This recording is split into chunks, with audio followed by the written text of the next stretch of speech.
আসসালামু আলাইকুম।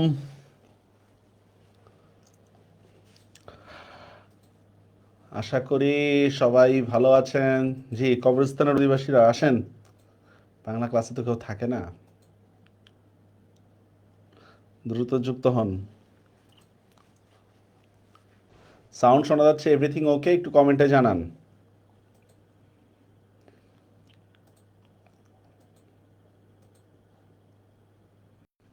আচ্ছা, জি, সবাই দ্রুত যুক্ত হন। অনেক মানুষ যুক্ত হয়েছে অলরেডি। ওয়ালাইকুম আসসালাম। জি, যুক্ত হন। আচ্ছা, আজকে আমাদের কিন্তু হচ্ছে এখন থেকে আপনাদের সাথে গল্পগুজব করা হবে। আইসা এখানে গল্পগুজব করা হবে। আপনারা আমার নামে অভিযোগ দেন যে আমি নাকি গল্পগুজব করি না, আমার খুব বোরিং মনে হয়। ঠিক আছে? যাই হোক, এখন থেকে বসে বসে গল্পগুজব করবো আপনাদের সাথে। আইসা এসে এমবি খরচ করে গল্প করবো। এই যে শুরু হয়েছে, আসতে না আসতে স্যার আর কয়টা ক্লাস দিবেন, কয় ঘন্টা ক্লাস হবে? ভাই, আমাদের মনে হয় কিছু মানুষ কলকাতা থেকে আসে মনে হয়।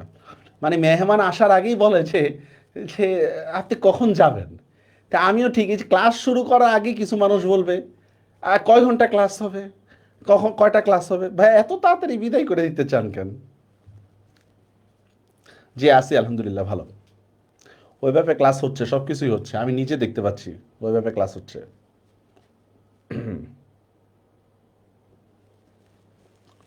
Okay.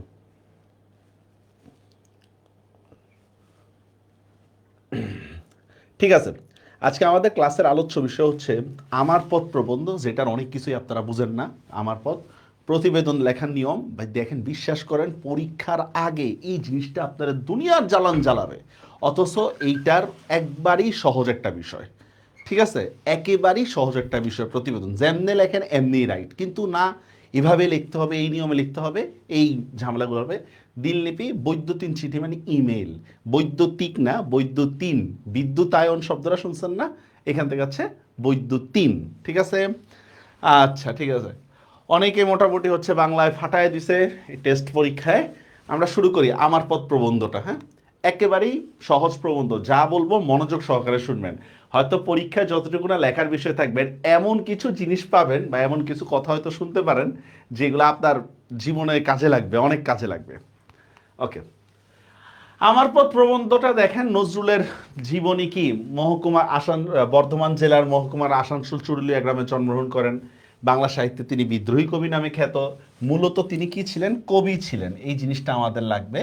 মূলত তিনি ছিলেন কবি, তার মানে ওনার এক্সপার্টনেসটা হচ্ছে কবিত্বর উপরে। বাকি অন্যান্য ইয়াগুলো করছেন, বিভিন্ন গল্প গ্রন্থ গ্রন্থ লিখছেন। একদিন মরে গেছে, 1976 সালে মারা গেছে। ওনাকে কিন্তু এই বছরের শুরুতে হচ্ছে ওনাকে জাতীয় কবির মর্যাদা দেওয়া হয়। এর আগে জাতীয় কবি নামে উনি পরিচিত থাকলেও সরকারি কোনো গেজেট ছিল না। বুঝতে পারছেন? আচ্ছা, শুরু করি আমরা। মূল ভাব এখানে হচ্ছে নিজের কর্ণধার, নিজেকে এই মনে করছে, সেই মনে করছে, এই জিনিসগুলা। আচ্ছা, প্রথমে কয়টা মানে ভূমিকা স্বরূপ কিছু কথা বলি, তাহলে আপনাদের জন্য বুঝতে সুবিধা হবে। ধরেন একজন টিচার আপনাদেরকে পড়াচ্ছে, তার ডান সাইডে হচ্ছে, ধরেন কোনো কলেজের নাম নিলে তো বিপদে পড়বো। তার ডান সাইডে হচ্ছে অক্সফোর্ড ইউনিভার্সিটির স্টুডেন্ট, আর বাম সাইডে হচ্ছে ধরেন যে বাংলাদেশের কোনো একটা অখ্যাত কোনো ইউনিভার্সিটির স্টুডেন্ট। আচ্ছা বলেন তো, এই দুই ধরনের স্টুডেন্ট যখন পাশাপাশি বসবে, টিচার কাকে বেশি প্রাধান্য দিবে? বলেন তো। টিচার অবশ্যই অক্সফোর্ড ভার্সিটিকেই বেশি প্রাধান্য দিবে, ঠিক না? টিচার। আচ্ছা, এখন মনে করেন যে ওই যে বাংলাদেশের অখ্যাত ইউনিভার্সিটির স্টুডেন্ট, যে তাদেরকে যদি বলা হয় তোমরা তোমাদের দুইজনের মধ্যে কাকে বেশি প্রাধান্য দিবা, তারাও অক্সফোর্ডকেই প্রাধান্য দিবে, ঠিক না? আর অক্সফোর্ডের যদি বলে তোমরা কাকে প্রাধান্য দিবা, ওরা নিজেই প্রাধান্য দিবে। এখন দেখেন, এই যে বাংলাদেশি স্টুডেন্টকে মূল্যায়ন করা হচ্ছে না এই দুইজনের তুলনায়, এটার কারণটা কি? ভাই, ও নিজেই তো নিজেরা মূল্যায়ন করতেছে না। কথাটা কি বুঝতে পারছেন? আপনি যখন নিজেকে নিজে মূল্যায়ন করবেন না, তখন অন্যরাও আপনাকে মূল্য দিবে না। যেমন সহজভাবে বলি আপনাদেরকে, আপনারা তো সায়েন্সের স্টুডেন্ট। আপনাদেরকে যখন বলা হয় এই তুমি কোন ডিপার্টমেন্টে পড়ো, আপনারা দেখেন একটু গর্ব সহকারে বলেন যে সায়েন্সে পড়ি। ও, তুমি তো জেএসসিতে মেধাবী ছিলা, ঠিক না? কিন্তু দেখেন, আর্টস এবং কমার্সের স্টুডেন্টরা কিভাবে পরিচয় দেয়? দেখবেন তাদের মধ্যে অনেক সময় একটু হীনমন্যতার পরিচয় থাকে। তুমি কিসে পড়ো? এই মানবিকে। ও, জেএসসিতে ভালো করো নাই। কারণ আর্টস এবং কমার্সের স্টুডেন্টরা মনে করে যে তারা নিজেরা মেধাবী না বা তাদের পড়া কম। তো দেখেন, সে যখন নিজেকে নিজে মূল্যায়ন করবে না, খুবই স্বাভাবিকভাবে অন্যরাও তো তাকে মূল্যায়ন দিবে না। আমার কথাটা কি বুঝতে পারছেন? ইজ ইট বুঝিং? বুঝতে পারছেন? এই জন্য আমাদের কি করতে হবে? নিজেদেরকে মূল্যায়ন দিতে হবে। আপনি যদি নিজেকে নিজে মূল্যায়ন না করেন তাহলে হবে না। আচ্ছা, যেমন আমার এলাকার মধ্যে একটা কলেজ আছে, নাম হচ্ছে ধনিয়া কলেজ। তো স্টুডেন্টের যদি বলি, এই তোমরা কোন কলেজে পড়ো? ধন্যা কলেজ। নাম হচ্ছে ধনিয়া কলেজ, ওরা ধন্যা কলেজ, মানে বিকৃত করে বলে। কিন্তু দেখেন, কখনো কি নটর ডেম বা হলিক্রসের স্টুডেন্ট বা ভিকারুনসের স্টুডেন্ট পাবলিকলি কি তাদের কলেজের কে হচ্ছে ব্যঙ্গ করে বলে কোনো কিছু? কোনো কিছু কিন্তু কখনো বলে না। এই জন্য দেখেন, এই কলেজগুলোর প্রতি না আমাদের মানে অ্যাফেকশনটা অন্যরকম। ও, এরা তাহলে মেধাবী। কিন্তু অন্য কলেজগুলোর প্রতি মনে করি আমরা মেধাবী না। কেন মনে করি মেধাবী না? ওর নিজেরই তো নিজে মূল্যায়ন করে না। তা আপনি যখন নিজেকে নিজে মূল্যায়ন করবেন না বা অপমানিত করবেন, অন্যরাও কি করবে না? আপনাকে মূল্যায়ন করবে না। ইজ ইট বুঝিং? বুঝতে পারছেন আমার কথাটা? বুঝতে পারছেন? এই জিনিসটাই আমার পথ প্রবন্ধের মধ্যে তুলে ধরবে। আমরা প্র্যাকটিক্যাল এক্সাম্পলগুলো দিয়ে দেখবো। রেডি? ফার্স্টে হচ্ছে দেখেন, আমার কর্ণধার আমি। কর্ণধার মানে বুঝেন? কর্ণধার হচ্ছে দায়িত্ব বা নেতৃত্ব প্রধানের শক্তি। নেতৃত্ব প্রধান মানে হচ্ছে আমার নেতৃত্বটা দিব কে? আমি। আমার দায়িত্বটা কার? আমার নিজের দায়িত্ব। এই জিনিসটা কিন্তু বলা এত সহজ না।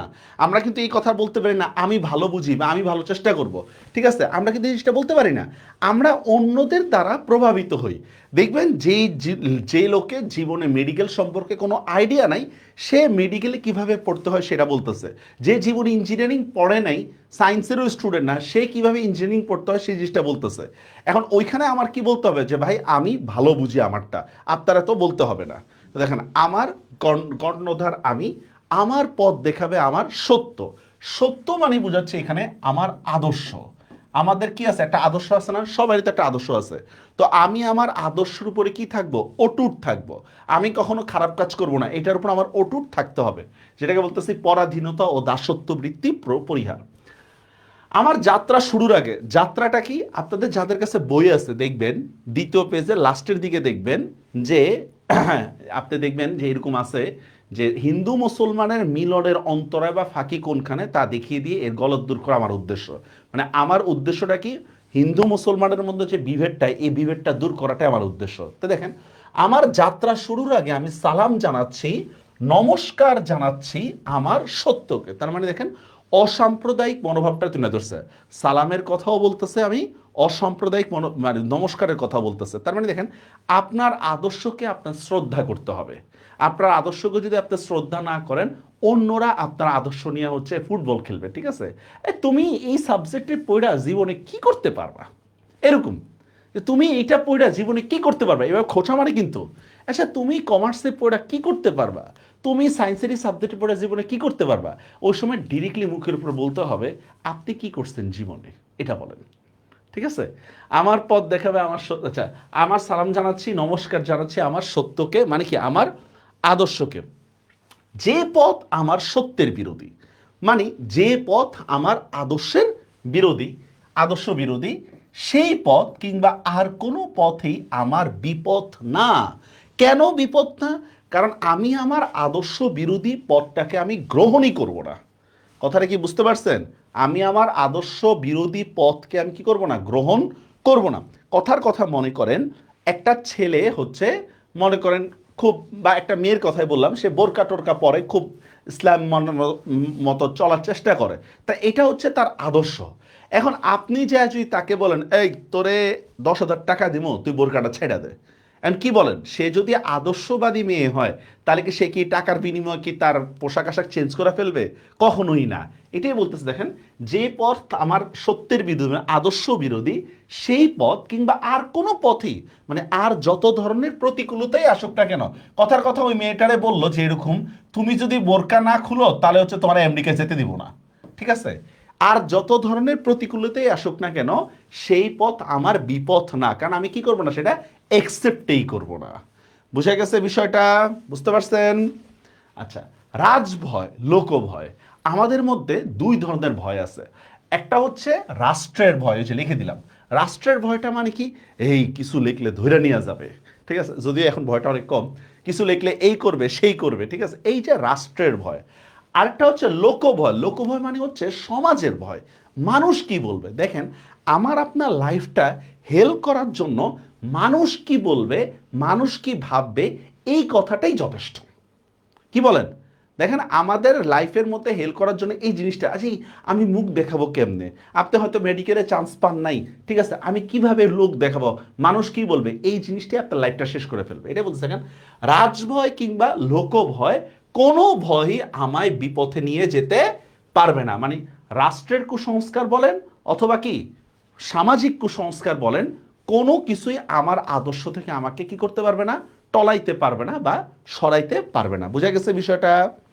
আচ্ছা, আমি যদি সত্যি করে আমার সত্যকে চিনে থাকি, আমার অন্তরে যদি মিথ্যার ভয় না থাকে, তাহলে বাইরের কোনো ভয় আমার কিছু করতে পারবে না। যেমন আপনাদের লাইফে অনেক বড় একটা ভয় হচ্ছে পাশের বাসার আন্টি, একটা বিশাল ভয় আপনার মধ্যে, ঠিক না, যে কি আইসা এসে কি না কি বলে, ঠিক আছে। এখন আপনি যথাযথভাবেই মেডিকেলের জন্য প্রস্তুতি নিচ্ছেন, ইঞ্জিনিয়ারিং ভার্সিটির জন্য প্রস্তুতি নিচ্ছেন। এখন দেখেন, বাংলাদেশে যেই পরিমাণ মেধাবী, ওই পরিমাণ সিট তো ইউনিভার্সিটিতে নাই। খুবই স্বাভাবিকভাবে আপনি বাদ হইতেই পারেন, ঠিক না, বাদ হইতেই পারেন, এটা অস্বাভাবিক কিছু না। তো দেখেন, তখন যদি পাশের বাড়ি আন্টি যদি উল্টাপাল্টা এসে কথা বলে, ডিরেক্টলি মুখের উপর বলে দিবে যে আন্টি আপনি জানি বুয়েটের কোন ডিপার্টমেন্টে মেডিকেল নিয়ে পড়তেন, ঠিক আছে, তখন আন্টি কি রিপ্লাই দিবে, না আমাদের সময় তো পড়ার সুযোগ পাই নাই সে। তখন আপনি বলবেন কেন, আমাদের ম্যাডামরা যদি আপনাদের সমান থেকে যদি বুয়েট মেডিকেলের ডাক্তার হইতে পারে, ইঞ্জিনিয়ার হইতে পারে, আপনি কেন পান না? তার মানে আপনিও আমার মতো ফাঁকিবাজ ছিলেন, লেখাপড়া করেন নাই। ডিরেক্টলি মুখের উপরে বলে দিবেন। হয়তো বেয়াদব টেয়াদব বলবে মায়ে পরে, কিন্তু আন্টি 2-3 বছর আপনার সামনে দেখা আর কোনো কথা বলবে না। বুঝতে পারছেন? হ্যাঁ, একটু হলে ভাড়ায় বল। রাজভয়, লোকভয়, কোনো ভয়ে আমার, আচ্ছা আমার অন্তরে যদি মিথ্যার ভয় না থাকে, আমার মধ্যে কোনো পিছু টান নাই, কোনো মিথ্যার ভয় নেই, আমি চেষ্টা করছি হয় নাই, তাহলে বাইরের কোনো ভয় আমার কিছু করতে পারবে না। বুঝতে পারছেন? মানে কেউ আমাকে প্রভাবিত করতে পারবে না। বুঝে গেছে? হ্যাঁ, শুধু শুধু কমেন্ট না করে পড়া শোনেন, কাজে লাগবে কিন্তু, ঠিক আছে। বাইরে কোনো ভয় না, যার ভিতরে ভয় সেই বাইরে ভয় পায়। মানে যার আত্মবিশ্বাস কম, এটার মূল প্রবন্ধটা কি জানেন? এটা হচ্ছে আত্মবিশ্বাস জাগরণমূলক প্রবন্ধ। এটার মাধ্যমে হচ্ছে আত্মবিশ্বাস জাগরণমূলক প্রবন্ধ। এটা মোটিভেশন ওয়ান কাইন্ড অফ, ঠিক আছে, কিন্তু আপনারা এটা বুঝেন না অনেক কিন্তু।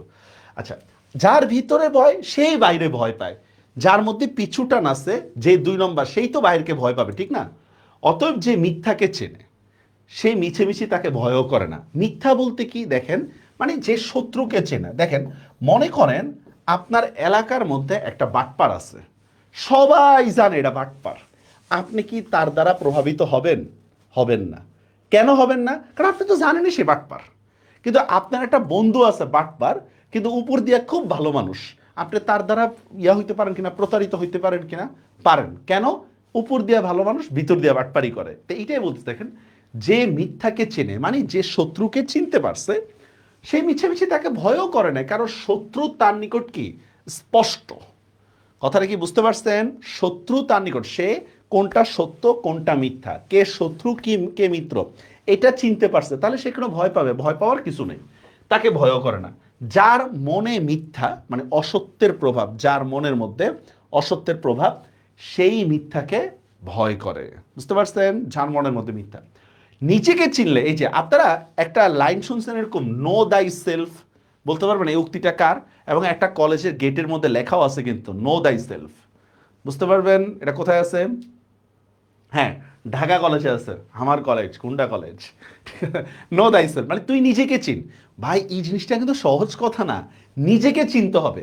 আপনি কোনো জায়গায় ব্যর্থ হইতেই পারেন, তার মানে এই না আপনি আর জীবনে কামব্যাক করতে পারবেন না। আপনাদের লাইফে অনেক ব্যর্থতা আসবে, তার মানে এই না যে আমি শেষ, আমি গলায় দড়ি দিয়ে ঝুলে পড়বো, এরকম না। মানুষ কি বলবে এই জিনিসটা টোটালি বাদ দেন, ঠিক আছে। মানুষ কি বলবে, মানুষ এই করবে সেই করবে, এগুলা বাদ দেন, এগুলা না। আমি ব্যর্থ হব, সফল হব, ব্যর্থতা থেকে আবার উঠে দাঁড়াইবো। হ্যাঁ, আমার বন্ধু অমুক জায়গায় চান্স পাই, আমি চান্স পাইনি, সমস্যাটা কি? তুমি এমন ভাবে লেখাপড়া, ধরো তোমার বন্ধু বুয়েটে চান্স পাইছে, তুমি চান্স পাও নাই, তোমার মধ্যে এমন একটা জিদ আনো শালা আমি এমন কিছু একটা করব যে ওই অফিসের দারোয়ানের হচ্ছে রিকোয়ারমেন্ট থাকবে, সে বুয়েটে চান্স পাইতে হবে। মানে বুঝছেন, যে আমি এমন একটা অফিস দিব যে অফিসের সব স্টাফ ইভেন দারোয়ান বাবুর্চি পর্যন্ত আমি বুয়েটে নিব জিদ করে। ইলন মাস্ক দেখেন নাই যে কি করছে, আপনার টুইটার কিনা কি করছে, তার গার্লফ্রেন্ডের আগে হচ্ছে রিমুভ করছে। এই টাইপের জেদ্দি মনোভাব থাকতে হবে। আমাদের বাচ্চাদের মধ্যে এই জেদ্দি মনোভাব নেই, আমরা হতাশ হয়ে যাই, ইত্যাদি ইত্যাদি। ঠিক আছে। সক্রেটিসের উক্তি, যার ভিতরে ভয় সেই বাইরে ভয় পায়, অতএব যে মিথ্যাকে চেনে সে মিছামিছি তাকে ভয়ও করে না। অতএব যে নিজেকে চিনলে মানুষের মনে আপনা আপনি এত বড় একটা জোর আসে যে সে আপন সত্য ছাড়া কারো কাছে কুর্নিশ করে না। কুর্নিশ না করা মানে বুঝেন, সে মাথা নত করে না। আছে নজরুলের একটা লাইন মনে আছে, আমি আপনারে ছাড়া করি না কাহারে কুর্নিশ। ঠিক আছে, আমি কাউরে কুর্নিশ করি না। আচ্ছা, অর্থাৎ কেউ তাকে ভয় দেখিয়ে পদানত রাখতে পারে না। ভয় দেখিয়ে পদানত রাখা মানে বুঝেন, ভয় দেখিয়ে পদানত রাখার মানে হচ্ছে, যেমন এই যে আমাদের মাদের একটা অবিস্মরণীয় উক্তি, তুই আমার পেটে হইছ নাকি আমি তোর পেটে হইছি। কি আছে এরকম ভয় দেখা, বা ওই যে বড় ভাই আবার কি মনে করে, বা অমুকে আবার কি মনে করে, এই জন্য সত্যটাকে প্রকাশ না করা। কথাটা কি বুঝতে পারছেন? এটাই বলতে দেখেন, যার ভিতর, অর্থাৎ কেউ তাকে ভয় দেখিয়ে পদানত রাখতে পারে না। ঠিক আছে।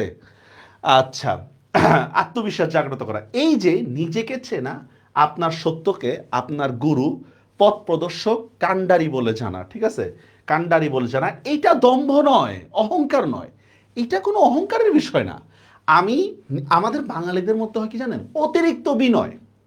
মনে করেন আপনি খুব ভালো রান্না পারেন, বা আপনি ধরেন খুব ভালো ফিজিক্স পারেন। এখন একজন টিচার আপনাকে বললো, এই তুমি ফিজিক্স কেমন পারো? জি স্যার, মোটামুটি আলহামদুলিল্লাহ ভালো পারি। বা আপনি ভাই বললেন ভালোই পারি, মায়ের মধ্যে অহংকার, তোরা এমন একটা অঙ্ক দিব ফিজিক্সের, তুই জীবনে ফিজিক্সের নামই শুনবি না, এই টাইপের। তাহলে কিভাবে বলতে হবে, না স্যার তেমন তো একটা জানি না, আপনি যদি শিখায় দেন তাহলে শিখবো। দেখছেন, অতিরিক্ত বিনয়। তারপর দেখবেন পায়ের উপর পা বসাটা, এটা আমাদের নাকি হচ্ছে বিনয়ের নাকি, কিন্তু আমেরিকায় দেখবেন ইজিলি পায়ের উপর পা নিয়ে বসতেছে, অতিরিক্ত বিনয়। তো এখানে এই জিনিসটাই বলতেছে, দেখেন এই যে নিজেকে চেনা, আপনার সত্যকে আপনার পথ প্রদর্শক, গুরু, কাণ্ডারি বলে জানা, এটা কি না দম্ভ না, অহংকার না, এটা আত্মকে চেনার সহজ স্বীকারোক্তি, মানে নিজের ব্যক্তিত্ববোধ প্রকাশের সহজ মাধ্যম। কথাটা কি বুঝতে পারছেন? নিজের ব্যক্তিত্ববোধ প্রকাশের সহজ মাধ্যম বা সহজ অনুভূতি। তা আমরা এই ব্যক্তিত্ববোধটাকে মনে করি কি খারাপ কিছু। এটা, আর যদি এটাকে কেউ অহংকার বলে মনে করেন, কেউ মনে করেন এটাকে কি মনে করতেছে, অহংকার বলে মনে করেন, তো এটা মন্দের ভালো। কেন মন্দের ভালো? কারণ এর দ্বারা অন্যরা প্রতারিত হবে না। কি হবে না? অন্যরা প্রতারিত হবে না। যেমন মনে করেন আপনি আমাকে বলতেছেন এরকম যে, ফারুক স্যার আপনি একটা ক্লাস নেন, যেই ক্লাসটা করলে ভার্সিটিতে সব এমসিকিউ কমন পড়ে যাবে। ঠিক আছে, এখন আমি আপনাকে কি বললাম, যে এটা টোটালি আমার পক্ষে আনপসিবল, এটা সম্ভব না। ঠিক আছে, স্যার আমার প্রতি কি না এত যত্নশীল না। কিন্তু আমি আপনারা কি বললাম, আচ্ছা চিন্তা নেই, আমি একটা ক্লাস দিব, সব কমন পড়বে। যাই দেখছেন কিচ্ছু কমন পড়ে নাই। তার মানে কি, আপনি এই ক্লাসের উপর ডিপেন্ড করে অন্যরা প্রতারিত হলেন কিনা আমার দ্বারা? ডিপেন্ড করে প্রতারিত হলেন না? কি বলেন? এইটাই বলতেছে, দেখেন এটা মিথ্যা, মিথ্যা বিনয়ের চেয়ে মনে করেন এটা কি, কেউ যদি এটাকে অহংকার বলে মনে করেন, তবু এটা কি মন্দের ভালো, মানে কি অন্যরা এর দ্বারা কি হবে না, প্রতারিত হবে না।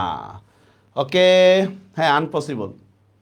এই কি হয়েছে, আপনারা কি কমেন্টে করতেছেন নাকি পড়ায় হুদাই তাকায় রয়েছেন? কিছু বুঝছেন, কিছু বুঝেন কিছু? আচ্ছা ঠিক আছে, একটু মনোযোগ রাখেন আর কি। ঠিক আছে, এটা মনে করেন আপনি এইচএসসি পরীক্ষায় পাইছেন হচ্ছে 3.5, 3.5 পাইছেন আপনি। এখন আপনি মেডিকেলের প্রস্তুতি নিচ্ছেন, আমি 3.5 পাই, মেডিকেল দেখাই দিব ইত্যাদি সামথিং ইত্যাদি। আমি আপনাকে ডিরেক্টলি বললাম যে দেখো তোমার মেডিকেল হবে না, তোমার এই মাথা বা এই মেধা দিয়ে মেডিকেল হবে না। না স্যার আমারে ডিমোটিভেট করছে। তাহলে কি করতে হবে? তোমাকে মোটিভেট করতে হবে, তোমার যে হবে হবে, ফেক মিথ্যা কথাগুলো বলতে হবে। এইটাই হচ্ছে ওয়ান কাইন্ড অফ প্রতারণা। বিশেষ করে মোটিভেশনগুলো হচ্ছে একটা প্রতারণার জায়গা থাকে, মোটিভেশনগুলো সত্য কথা কেউ বলে না। ঠিক আছে, কার কথা মিলতেছে না? সবার তো সব মিলতেছে। অর্থাৎ মিথ্যা বিনয় হচ্ছে অনেক বেশি ভালো। মিথ্যা বিনয় মানে বুঝছেন এখানে, মানে ব্যক্তিত্বহীন বিনয়, ব্যক্তিত্বহীন বিনয় যেটাকে আমরা বলি, ব্যক্তিত্বহীন বিনয় হচ্ছে অনেক বেশি ভালো। অনেক সময় খুব বেশি বিনয় দেখাতে গিয়ে, ঠিক আছে, নিজের সত্যকে অস্বীকার করে ফেলা হয়। মানে নিজের ব্যক্তিত্ব বোধটাকে আমরা কি করে দিই, বিসর্জন দিয়ে দিই খুব বেশি বিনয় দেখাতে গিয়ে। জি স্যার, জি স্যার, স্যার স্যার যা বলছেন, জি স্যার, জি স্যার।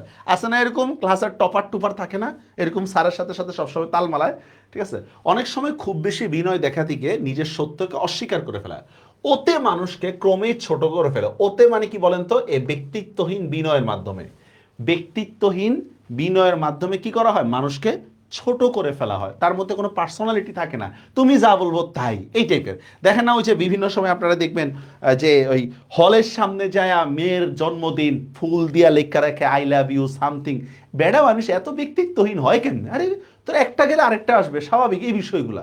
এত ব্যক্তি সারা রাত দাঁড়ায় রইতেছে, তোমার জন্য একটা নীল পদ্ম নিয়ে দাঁড়ায় রইলাম, এইগুলা পুরা হচ্ছে ইউজলেস বেড়া মানুষ, পুরা বিরক্তিকর।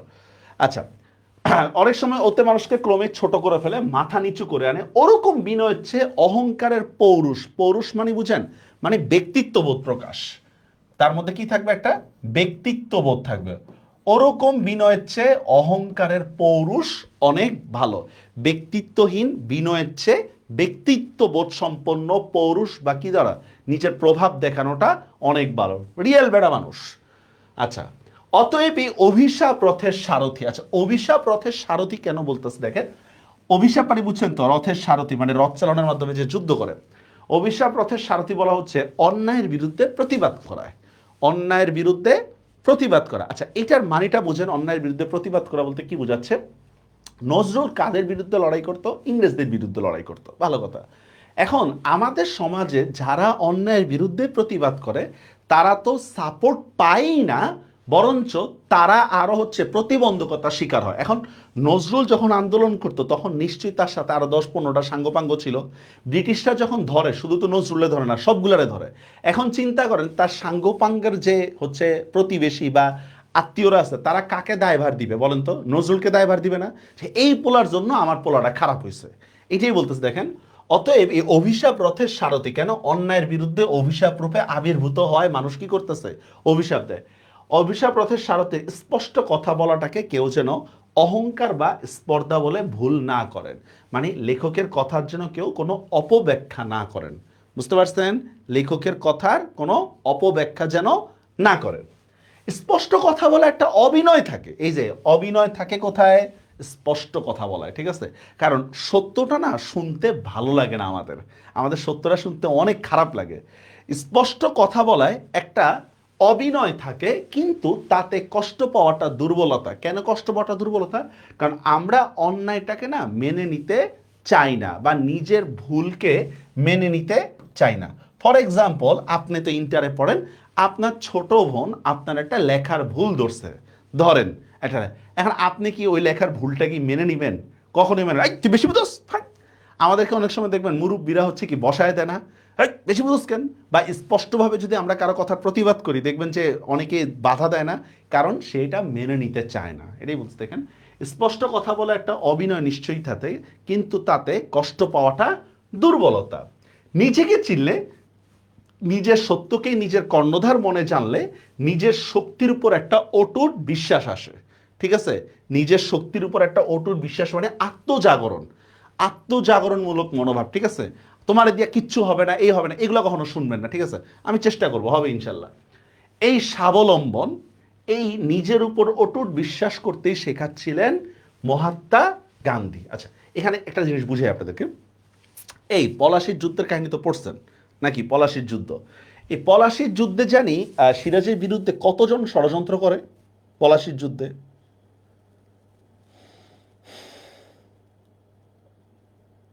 কি বলেন? কজন? ধরেন 5 জন, 6 জন, 7 জন, 8 জন, এইটাই তো আমরা জানি নাকি। পলাশির যুদ্ধে এই কজন হচ্ছে ষড়যন্ত্র করে, ঠিক আছে। আচ্ছা, 5 জন কিভাবে 50,000 লোকরে হারাই দিছে?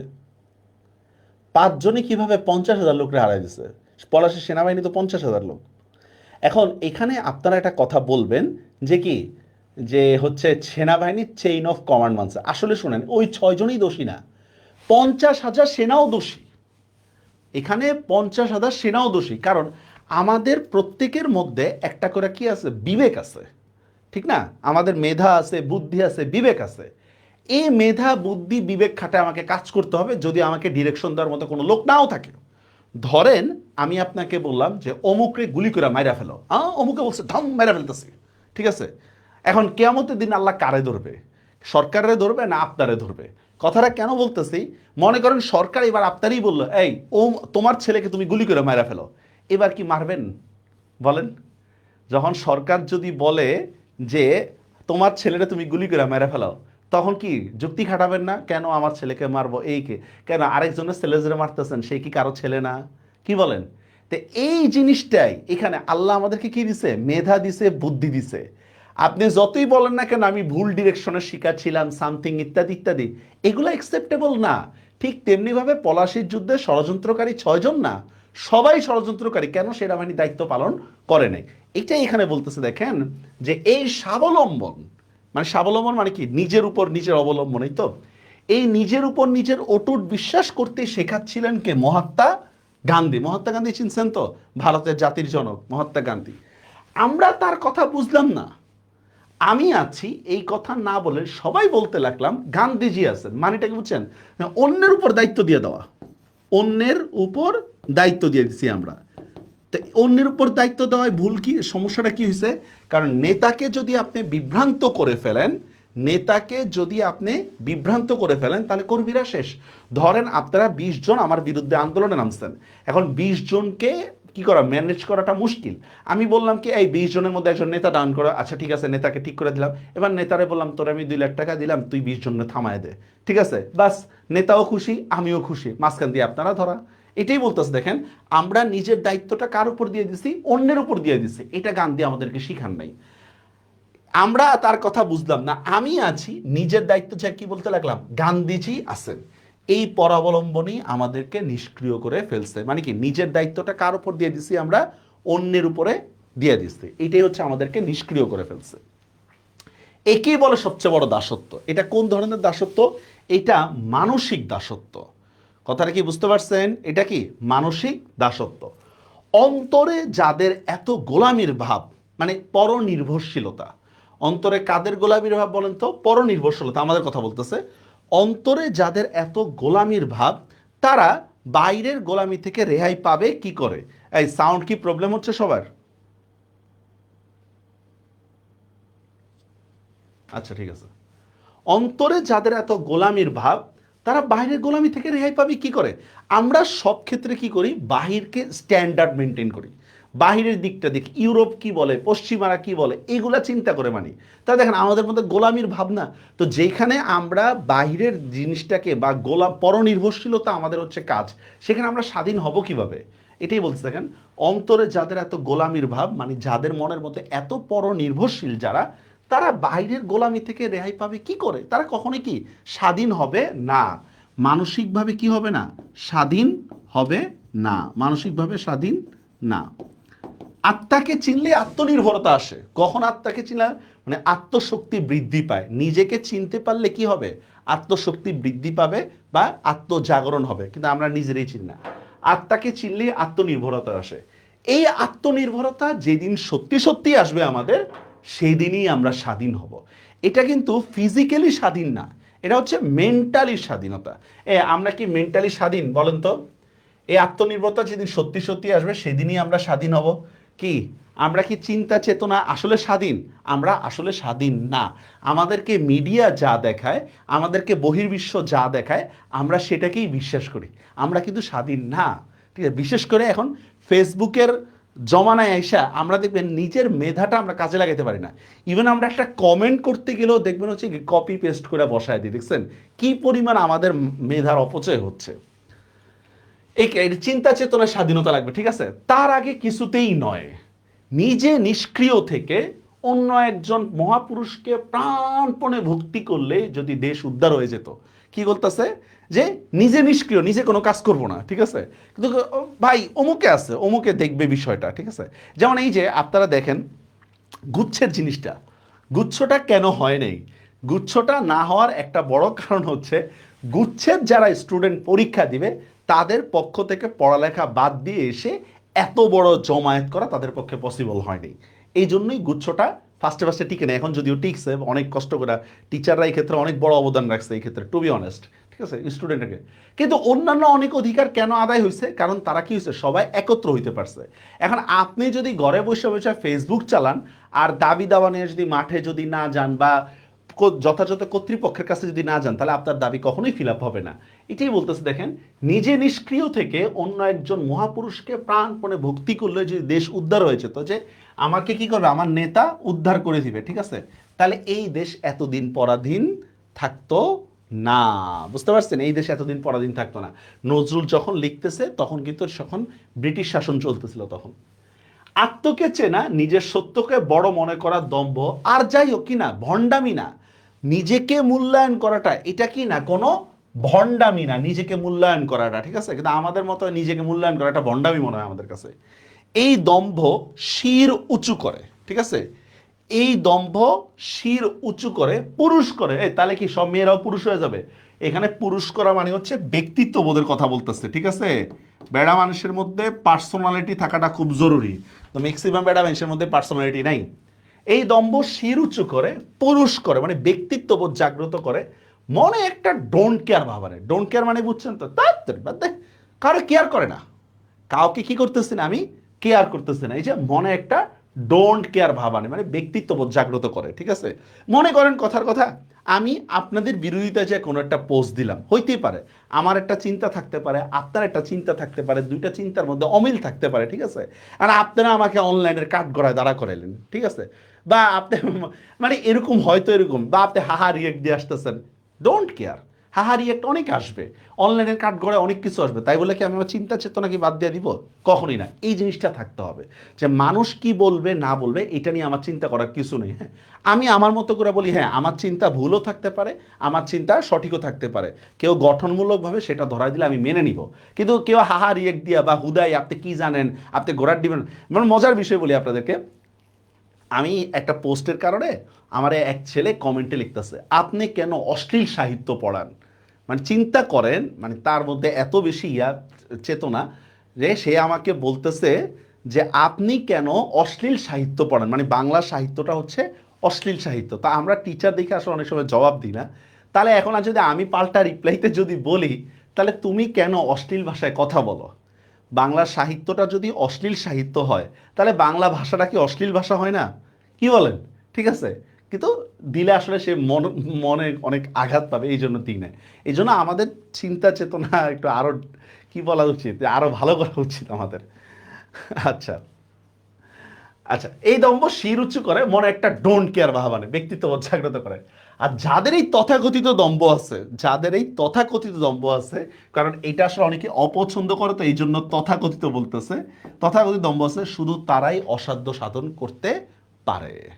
কথাটা কি বুঝতে পারছেন? শুধু তারাই কি করে, অসাধ্য সাধন করতে পারে। কারা অসাধ্য সাধন করতে পারবে বলেন তো? যারা কি এরকম মানুষের মধ্যে একটা ডোন্ট কেয়ার মনোভাব নিয়ে চলতে পারে, ঠিক আছে। মানুষ কি বলবে এই চিন্তায় যদি আপনি আপনার সবসময় পরিবর্তন, তাহলে আপনি ঠিক থাকতে পারবেন না, ঠিক আছে। মানুষের মতো করে আপনার চলতে হবে। যার ভিত্তি পচে গেছে, এই যে আমাদের কথা বলতেছে, আমাদের ভিত্তিমূল একেবারেই পচে গেছে। আপনারা যতই দেশ স্বাধীন করেন আর যাই করেন, আপনারা ঠিক মতো লেখাপড়া করেন না, আপনারা ডিপ নলেজ নেই। হ্যাঁ, এটা থাকতে হবে ভবিষ্যতে দেশ গঠনের জন্য। আমাদের ভিত্তি পুরাই পচে গেছে, আমাদেরকে একজন একটা উস্কায় দিলেই হয়, আমরা চলতে থাকি। এটা কতটুকু লিগেল, কতটুকু ইলিগাল, এই জিনিসগুলো আমরা বুঝি না। তো দেখেন, যার ভিত্তি পচে গেছে, আমাদের কথা বলতেছে, তাকে একদম উপড়ে ফেলে নতুন করে ভিত্তি না গাঁথলে তার উপর ইমারত, ইমারত মানে বুঝেন, ইমারত মানে হচ্ছে কি বিল্ডিং বা ভবন, ইমারত। তারপর ইমারত যতবারই পড়ানো হোক না কেন, ঠিক আছে, তা পড়ে যাবে। কেন? ভিত্তিমূল দুর্বল থাকায়। ভিত্তিমূল দুর্বল থাকায় আমাদের কি আমাদের ইমারত বা ভবন যেটাই বলি না কেন সেটা পড়ে যাবে। তার মানে কি, আমাদের এই যে আপনারা হচ্ছেন আমাদের সম্পদ, আপনাদের বেসমেন্টটা অনেক স্ট্রং থাকতে হবে, দেশকে সামনে আপনারা আগায় নেবেন। এখন আপনারা যদি লেখাপড়া না করেন তাহলে হইব কিভাবে, ঠিক না? ইমারত যতবারই তারা করা হোক তা পড়ে যাবে। দেশের যারা শত্রু, দেশের যা কিছু মিথ্যা, ভণ্ডামি, মেকি, মেকি মানে বুঝেন ফেক, দেশের যারা শত্রু, একটা হচ্ছে শত্রু বলতে বোঝাচ্ছে হচ্ছে যারা দেশের ক্ষতি করে, আরেকটা হচ্ছে দেশের যা কিছু মিথ্যা, ভণ্ডামি, মেকি বা ফেক, তা সব দূর করতে প্রয়োজন আগুনের সম্মার্জনা।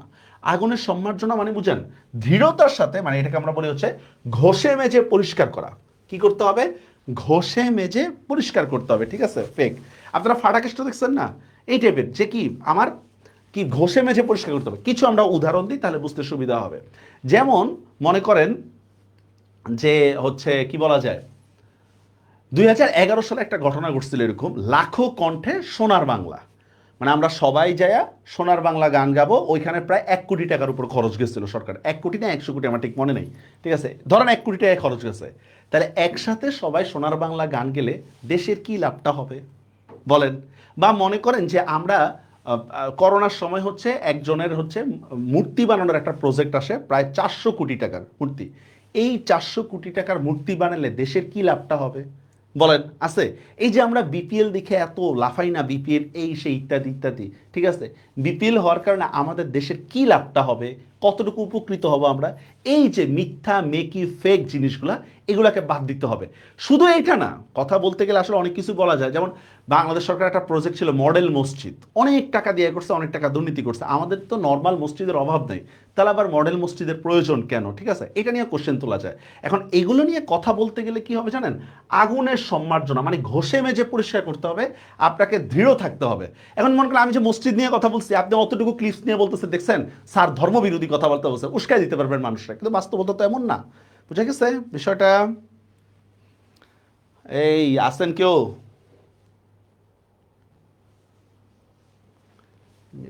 আচ্ছা, আমার এমন কোনো গুরু নেই স্যার, এই লাইনটা সারা জীবন মনে রাখবেন, এই লাইনটা সারা জীবন মনে রাখবেন। ফার্স্টে এই লাইনটার প্রেক্ষাপটটা বুঝেন। আমি মনে একটু বেশি কথা বলে ফেলতেছি স্যার, কিছু করার নেই, পাইছি আপনি করে একটু কথা বলি। আচ্ছা, এই লাইনটা মনে করেন কি দেওয়া যায়, আমি বাংলা পড়াচ্ছি, পারি আর না পারি একটু পড়াই। ওই যে আপনারা অনেকে আছেন অনেক সময় ইয়া দেন, অমুকের মতো বাংলা ক্লাস আর কেউ নিতে পারবে না, আমি অবাক হয়ে যাই এই কমেন্টগুলো দেখলে। আপনি সারা বাংলাদেশের সবাই ক্লাস নিচ্ছেন কি? সারা বাংলাদেশে অনেক ভালো ভালো টিচার আছে, সমস্যা নেই। আচ্ছা যাই হোক, যেটা বলতেছিলাম যে আমি বাংলা পড়াইতে পারতেছি, বা ধরেন আপনাদের অপার ভাই হচ্ছে কি কি বলে ফিজিক্স ভালো পড়াচ্ছে। এখন আমি কি করলাম, কি অপার ভাই যেহেতু পড়ায় খুব ভালো পড়ায়, একটা কাজ করি, অপার ভাইরে কেমিস্ট্রিতে ঢুকাই দিই, বা আমারে মনে করেন যে আপনি ম্যাথে ঢুকায় দেন, ঠিক আছে? পারবেন? পারবেন না। আমাদের জ্ঞানের কি আছে, একটা লিমিটেশন আছে আমাদের। আমরা আমাদের যে যার জায়গায় এক্সপার্ট, এর বাইরে কিন্তু আমরা এক্সপার্ট না। তো এই জিনিসটাই এখানে বলতেছে যে আমার এমন কোনো গুরু নাই, গুরু মানে বুঝছেন তো কি, আমার এমন কোনো নেতা নাই যার খাতিরে আগুন সত্যকে, আগুন সত্য মানে স্পষ্ট সত্য, স্পষ্ট সত্য, যার খাতিরে আগুন সত্যকে অস্বীকার করে কারো মিথ্যা বা ভণ্ডামিকে প্রশ্রয় দিব। মানে আমি এতটা কাউকে এত বেশি বিশ্বাস করি না যার কথাকে আমি বেদের মতো কইরা মেনে নিব। কথাটা কি বুঝতে পারছেন? আমার এমন কোনো গুরু নেই যার খাতিরে আগুন সত্যকে, স্পষ্ট সত্যকে অস্বীকার করে কারো মিথ্যা বা ভণ্ডামিকে প্রশ্রয় দিব। কথাটা কি বুঝতে পারছেন বিষয়টা? কি দিবেন এরকম সে একজনের বিশ্বাস করেন তার মানে কি তার সব কথা বিশ্বাস করতে হবে বলেন? কি একজনে বিশ্বাস করেন না তার মানে কি তার কিছুই বিশ্বাস করা যাবে না? বিষয়টা এমন না। যাকে আপনি বিশ্বাস করেন তার সবই যে বিশ্বাস করতে হবে এমন না, আবার যাকে আপনি বিশ্বাস করেন না তার কিছুই যে বিশ্বাস করা যাবে না, বিষয়টা এমন না। কথাটা কি বুঝতে পারছেন? যার কাছ থেকে আমি যতটুকু নিতে পারি। আমার এমন কোনো গুরু নেই যার খাতিরে আগুন সত্যকে অস্বীকার করে কারো মিথ্যা বা ভণ্ডামিকে প্রশ্রয় দিব, ঠিক আছে? আমি সেই দাসত্ব হইতে সম্পূর্ণ মুক্ত। কোন ধরনের দাসত্ব বলেন তো? মানসিক দাসত্ব থেকে আমি সম্পূর্ণ মুক্ত। বুঝা গেছে? আমি কোনো দিনই কারো বাণীকে বেদ বাক্য বলে মানা নিব না। কি মানে না বেদ বাক্য মানে বুঝছেন? বেদ ও লিখে দিচ্ছে এরকম, আমি কোনোদিন কারো বাণীকে বিনা সমালোচনায় মেনে নিব না। বিনা সমালোচনা মানে এটা কি? ও ওমর ফারুক স্যার বলছে তার মানে এটা সঠিক। ভাই এটা রেফারেন্স কি? ওই যে অমুক অপর ভাই বলছে, ওইটা রেফারেন্স কি? ওমর ফারুক স্যার বলছে, ওটা অমুকে বলছে। ভাই এটা না, এটা কোনো ইয়া না, এটা কোনো রুলস না। আমার কথা কি ভুল হইতে পারে না? আরেকজনের কথা কি ভুল হইতে পারে না? যেই তথ্যের মধ্যেই বা যেটার মধ্যেই আপনার কি মনে হয় ঘাপলা মনে হবে, সেটাকে চ্যালেঞ্জ করতে হবে, কিন্তু আমাদের মধ্যে এই জিনিসটা নাই।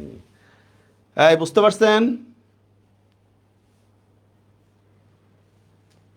আচ্ছা, আমার এমন কোনো, হ্যাঁ, আমি কোনোদিনই কারো বাণীকে বেদ বাক্য বলে বা বিনা সমালোচনায় মেনে নেব না। এই লাইনটাও খুব গুরুত্বপূর্ণ, ঠিক আছে? যত বড় হুজুর হোক আর যত বড় মুজুর হোক, মানা নিব না যদি তার সত্যতা প্রাণে সাড়া না দেয়। আমাদের বড় সমস্যা হচ্ছে আমরা যখন কাউরে বিশ্বাস করি না, একেবারে বেশি বিশ্বাস করি, সে ভুল বললেও আমরা বিশ্বাস করি।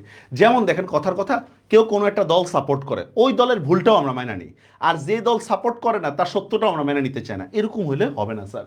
যদি তার সত্যতা প্রাণে সাড়া না দেয়, না বুঝে বুঝার ভণ্ডামি করে পাঁচজনের শ্রদ্ধা আর প্রশংসা পাওয়ার লোভ আমি কোনোদিনই করব না। কথাটা কি বুঝতে পারছেন? বুঝতে পারছেন? না বুঝে বুঝার ভণ্ডামি করে। কারণ দেখবেন, আপনি যদি সবার কথা যদি মাইনা নেন না, তাহলে সবাই কি বলে, ছেলেটা অনেক ভালো, বুঝছেন? মাইনা নেয় মানে বুঝেন আপনি একটা উচ্চ পর্যায়ের একটা আতেল। আপনি মাঝে মধ্যে প্রতিবাদ করবেন, দেখবেন তখনই আর ভালো না। এই জন্য ডোমেস্টিক বয় হওয়ার দরকার নেই, মাঝে মধ্যে অন্যায়ের প্রতিবাদ করা দরকার। আমি না বুঝে বোঝার ভণ্ডামি করে পাঁচজনের শ্রদ্ধা আর প্রশংসা পাওয়ার লোভ আমি কোনোদিনই করব না। যে খুব অনুগত ভাব, এটা আমার দ্বারা কখনোই হবে না। ভুলের মধ্য দিয়েই তবে সত্যকে পাওয়া যায়। কিভাবে ভুলের মধ্য দিয়ে সে করতে পাওয়া যায়? ভাই, ভুল থেকে শিক্ষা নিয়ে। তার মানে এই না আমি ইচ্ছা মতো ভুল করব। কথাটা কি বুঝতে পারছেন? তার মানে এই না আমি কি করব, ইচ্ছা মতো ভুল করব। অন্যের ভুল থেকে আমাকে শিক্ষা নিতে হবে, এটা বলতে দেখেন।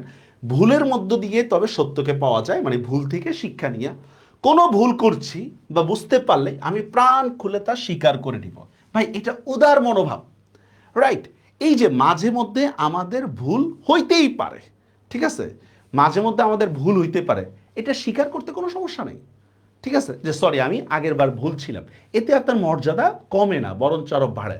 সমস্যা হচ্ছে আমরা কখনোই সরি বলতে রাজি না। কি রাজি? সরি বলতে কখনোই রাজি না।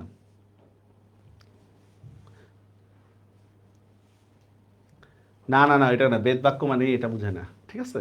আমরা সরি বলতে রাজি না। একটু সরি বলার জন্য কি অবস্থা! না বুঝে বুঝতে, দেখেন, কোনো ভুল করছি বুঝতে পারলে আমি প্রাণ খুলে তা স্বীকার করে নিই, কিন্তু না বুঝেও নয়, ভয়ও নয়, ঠিক আছে? না বুঝে না, না বুঝে ভুল স্বীকার করতেছি, অথবা ভয়, এই বড় ভাই কি বলবে, ঠিক আছে, এই এটা বলতে রাজি না আমরা। আচ্ছা, না বুঝে ভয়ও না, ভুল করছি বা করেছি বুঝো শুধু জেদের খাতিরে। আমাদের মধ্যে ভুলটাকে হয় কি জানেন, আঁকড়ায় ধরার একটা অভ্যাস আছে। ভুল আঁকড়ে ধরা রাখার একটা অভ্যাস আছে, যে না ভুল করছি করছি, সমস্যা কি, তুমি না নেই, এটাই বেন। এই জিনিসটা করা যাবে না, ঠিক আছে? ভুল করছি বা করেছি বুঝো শুধু জেদের খাতিরে, বা গো বজায় রাখা মানে বুঝেন, গো মানে হচ্ছে একঘেয়েমি। একঘেয়েমি বা আমরা বলতে পারি তেড়ামি, বলতে পারি গ্রামের ভাষায় বললাম তেড়ামি করা। একঘেয়েমি বজায় রাখার জন্য বা জিদ করে বজায় রাখার জন্য ভুলটাকে ধরে থাকবো না, ঠিক আছে? মানে ভুলের উপর কি থাকবো না, অটুট থাকবো না। ভুলের উপর অটুট থাকবো না, বা ভুলের উপর স্থির থাকবো না। ভুল হইতেই পারে, যে কোনো মানুষেরই চিন্তা চেতনায় ভুল থাকতেই পারে। সেটা আবার কি করতে হবে, রিফাইন, এডিট করে নিতে হবে, কিন্তু ওইটা আমরা করি না। আমি ভুল করছি বা হ্যাঁ ও ভুলটাকে ধরে থাকবো না, তাহলে আমার আগুন, আগুন বলতে এখানে কি বোঝাচ্ছে ভাই? এটা সত্য প্রতিষ্ঠার আগুন। এখানে বোঝাচ্ছে সত্য প্রতিষ্ঠার আগুন। আমার আগুন সেই দিনই নিভে যাবে, মানে আমি আর সমাজে সত্য প্রতিষ্ঠা করতে পারবো না। এটার মানে বুঝেন, আমাদের সমাজে অনেক নীতি নৈতিক ইয়া আছে, কি বলে, গার্ডিয়ান আছে, ইয়াস। আচ্ছা, যেমন ফর এক্সাম্পল উদাহরণ দিই আপনাদেরকে। এই এখনকার সময় কি যৌতুক প্রচলিত?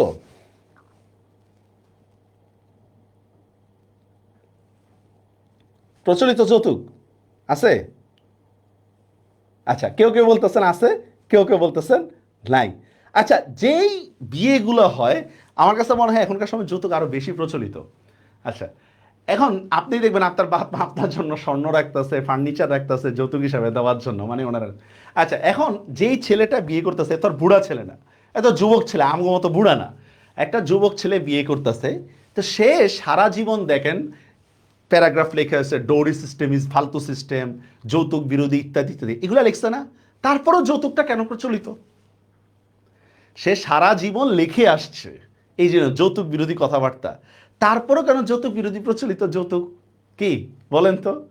এটার একটা বড় কারণ হচ্ছে, যারা তার পরিবারের স্টেক হোল্ডার, ধরেন আমি অভিভাবকের কথা বলতে পারি বা অন্যান্য আত্মীয় স্বজনের কথা বলতে পারি, তাদের মনটাকে সে ভাঙতে চায় না, মানে তাদের অন্যের বিরুদ্ধে সে প্রতিবাদ করতে চায় না। বুঝা গেছে বিষয়টা?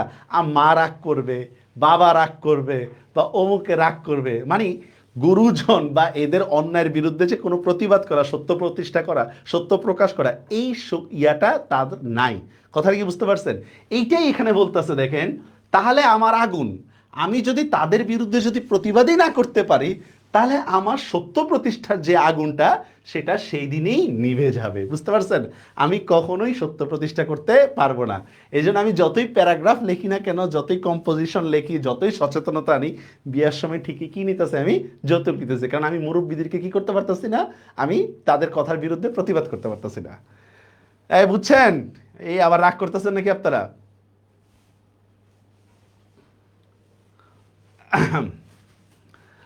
একমাত্র মিথ্যার জল মানে বুঝছেন তো, মিথ্যাকে আঁকড়ে ধরাটাই মিথ্যার জলে এই শিখাকে নিভাতে পারে। এই শিখা বলতে কোন শিখা বলতে পারবেন? এই কি সত্য প্রতিষ্ঠার শিখা বা সত্য প্রতিষ্ঠার উদ্দেশ্য, সত্য প্রতিষ্ঠার যে উদ্দেশ্যটা থাকে এটাকে নিভাইতে পারে। মানে আপনি যদি কোনোভাবে হচ্ছে কি করেন, মিথ্যাকে আঁকড়ায় ধরেন, নেপোটিজম করেন বা অন্যায়ের বিরুদ্ধে প্রতিবাদ করতে না পারেন, তাহলে আপনি আসলে কখনোই সত্য প্রতিষ্ঠা করতে পারবেন না। একমাত্র মিথ্যার জলে এই শিখাকে নিভাতে পারে, তাছাড়া কেউই নিভাতে পারবে না। ইজ ইট বুঝিং? বুঝতে পারছেন? কল্যাণীর বিয়ে লাগবে না, কল্যাণী অত দূর যাওয়া লাগবে না, আমাদের আশেপাশে দেখবেন মানুষ ধর্মই সবচেয়ে বড় ধর্ম। আচ্ছা, মানুষ ধর্ম সবচেয়ে বড় ধর্ম মানে কি? ঘুষ তো এটা জাতীয় অধিকার, কি বলেন? ঘুষ জাতীয় অধিকার। মানুষ ধর্ম সবচেয়ে বড় ধর্ম জিনিসটা কি দেখেন, আমি আপনাকে বললাম এই তুমি কি, আমি একটা মেয়ে, তার মানে কি আপনি ছেলের কাছ থেকে আলাদা হয়ে গেছেন। আমি বললাম আমি মুসলমান, তার মানে আপনি অন্য অন্য ধর্ম থেকে আলাদা হয়ে গেছেন। তার মানে আমাদের এমন একটা আইডেন্টিটি ক্রিয়েট করতে হবে যেটা সবার ক্ষেত্রে সেম। সেটা কি? আমরা সবাই মানুষ। কথাটা বুঝতে পারছেন? আমি, আপনি, কালো, সুন্দর, হিন্দু, বৌদ্ধ, মুসলমান, সবাই মানুষ না? সবাই মানুষ। তো আমাদের মধ্যে এই আইডেন্টিটিটা ক্রিয়েট করতে হবে যে ভাই আমরা সবাই কি মানুষ। ধরেন কোনো একটা জায়গায় একটা বাচ্চাকে মারা হচ্ছে, সেটা হিন্দু, মুসলমান, বৌদ্ধ, ইহুদি এগুলো দেখার টাইম নেই। যে কোনো বাচ্চাকে মারা হলে আমাদের কষ্ট লাগবে, সেটা যে ধর্মেরই হোক, যারই হোক, ঠিক না? কালো হোক কিংবা সাদা হোক, আমাদের মায়া লাগবে না? এই আইডেন্টিটি আমাদের মধ্যে ক্রিয়েট করতে হবে। আপনারা একটা কবিতা পড়ছেন দুর্গমগিরি, ওইখানে একটা লাইন আছে এরকম, হিন্দু না মুসলিম ওই জিজ্ঞাসে কোনজন, কান্ডারি বল ডুবিছে মানুষ, সন্তান মোর মার। পড়ছেন এটা? কান্ডারি হুঁশিয়ার। হ্যাঁ, কান্ডারি হুঁশিয়ারের মধ্যে আছে। দেখেন, মানুষ ধর্মই সবচেয়ে বড় ধর্ম। মানে মানুষের মধ্যে যে সম্প্রীতিবোধ, এটাই হচ্ছে কি সবচেয়ে বড় ধর্ম। হিন্দু মুসলমানের মিলনের অন্তরায় বা ফাঁকি কোনখানে? হিন্দু মুসলমানের মিলনের অন্তরায়, এই অন্তরায়টা ছিল হচ্ছে আপনার ডিভাইড অ্যান্ড রুল। শুনছেন এই কথাটা কখনো? শুনছেন ডিভাইড অ্যান্ড রুল? মানে ব্রিটিশরা হিন্দু আর মুসলমানদের পেছ লাগাই দিত, এভাবেই চলতো, ঠিক আছে? এই মূল ঝামেলাটা ছিল হচ্ছে এই ব্রিটিশদের ডিভাইড অ্যান্ড রুল পলিসি। যাই হোক, এটা এখানে নাই। হিন্দু মুসলমানের মিলনের অন্তরায় বা ফাঁকি কোনখানে? কোনখানে বলেন তো? মনুষ্য ধর্মকে মূল্যায়ন না করা। কি বললাম? মনুষ্য ধর্মকে মূল্যায়ন করা। যে ধর্মের লোকই হোক না কেন তার বেঁচে থাকার অধিকার আছে, আমি তাকে মারার অধিকার নেই। হ্যাঁ, অপরাধ করলে সেটা ভিন্ন কথা। মিলনের অন্তরায় বা ফাঁকি কোনখানে তা দেখিয়ে দেওয়া, বা এর গলত দূর করা। গলত মানে ভুল। এই গলত দূর করে আমার কি এই পথের অন্যতম উদ্দেশ্য। বুঝতে পারছেন? মানুষের মধ্যে যে দূরত্বটা কোথায়, এইটা দূর করে দেওয়াটাই কি আমার এই পথের উদ্দেশ্য।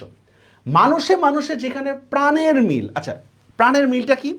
মনে করেন একটা ছোট বাচ্চা দেখেন, জন্মের পর থেকে সে যখন খেলে, কালোকে সাদাকে এগুলা বিবেচনা করে খেলে। বলেন, যে আপনারা তো একটা বাচ্চা কাল কাটাইছেন না, ল্যাংটা কাল কাটাইছেন? বলেন আপনারা, আপনাদের যে বান্ধবী ছিল, বন্ধু ছিল, কে সাদা, কে কালো, কে গরিব, কে ধনী, কে হিন্দু, কে মুসলিম, কে খ্রিস্টান, এগুলা দেখে কি আপনারা বন্ধু বান্ধব দেখছেন ছোটবেলায়? ধরেন 5 বছর 7 বছরের আগে এগুলা দেখেন নাই, ঠিক না? কিন্তু দেখেন, যত দিন দিন বড় হইছেন তত আপনাদের মধ্যে কি ডিভাইডেশনটা তৈরি করছে, ঠিক না? আমরা যত বড় হইছি তত দিন দিন কি করতেছে আমাদের মধ্যে ডিভাইড তৈরি করছে। অমুকে হিন্দু, অমুকে মুসলিম, অমুকে কালো, অমুকে ধনী, অমুকে গরিব, এগুলো করে না? এগুলো করছি না? এই জিনিসটা এখানে বলতেছে। দেখেন, মানুষে মানুষে যেখানে কি প্রাণের মিল, প্রাণের দিক থেকে তো মানুষ সবাই আমরা মিল। ওই যে পিকে মুভির মধ্যে দেখছেন না, ঠাপ্পা লাগাতা কাহা হয়, এটা বলতেছে। দেখেন, প্রাণের মিল আদৌ তো সত্যের মিল, আদৌ তো মানে স্বভাবজাতই তো সত্যের মিল। আমরা স্বভাবতই কি সত্যের পূজারি না? সত্যকে সাপোর্ট করি না? সেখানে ধর্মের বৈষম্য, বৈষম্য মানে হচ্ছে পার্থক্য। ধর্মের মধ্যে পার্থক্য থাকবে কিনা? অবশ্যই থাকবে। এর মানে এই না যে হিন্দুরা এসে যায় নামাজ পড়া শুরু করবে আর মুসলমানরা যায় পূজা করা শুরু করবে, সবাই এক ধর্মের হয়ে যাবে। এগুলা বাটপারি ছাড়া কিছুই না। ধর্মের পার্থক্য অবশ্যই থাকবে, সেখানে ধর্মের বৈষম্য কোনো হিংসা দুশ্মনির ভাব আনে না। ধর্মীয় পার্থক্য কোনো হিংসা দুশ্মনির ভাব আনে না। বিশ্বাস করেন আমাদের গ্রাম অঞ্চলগুলোর মধ্যে সব ধর্মের লোক সুন্দরভাবে বসবাস করতেছে, সব ধর্মের লোক। তাহলে ঝামেলাগুলো লাগায় কোথায়? পলিটিক্স। রাজনীতির ভিতরে এখন কি পলিটিক্স ঢুকে গেছে গা, বুঝতে পারছেন? রাজনীতির ভিতরে পলিটিক্স ঢুকে গেছে এই জন্য।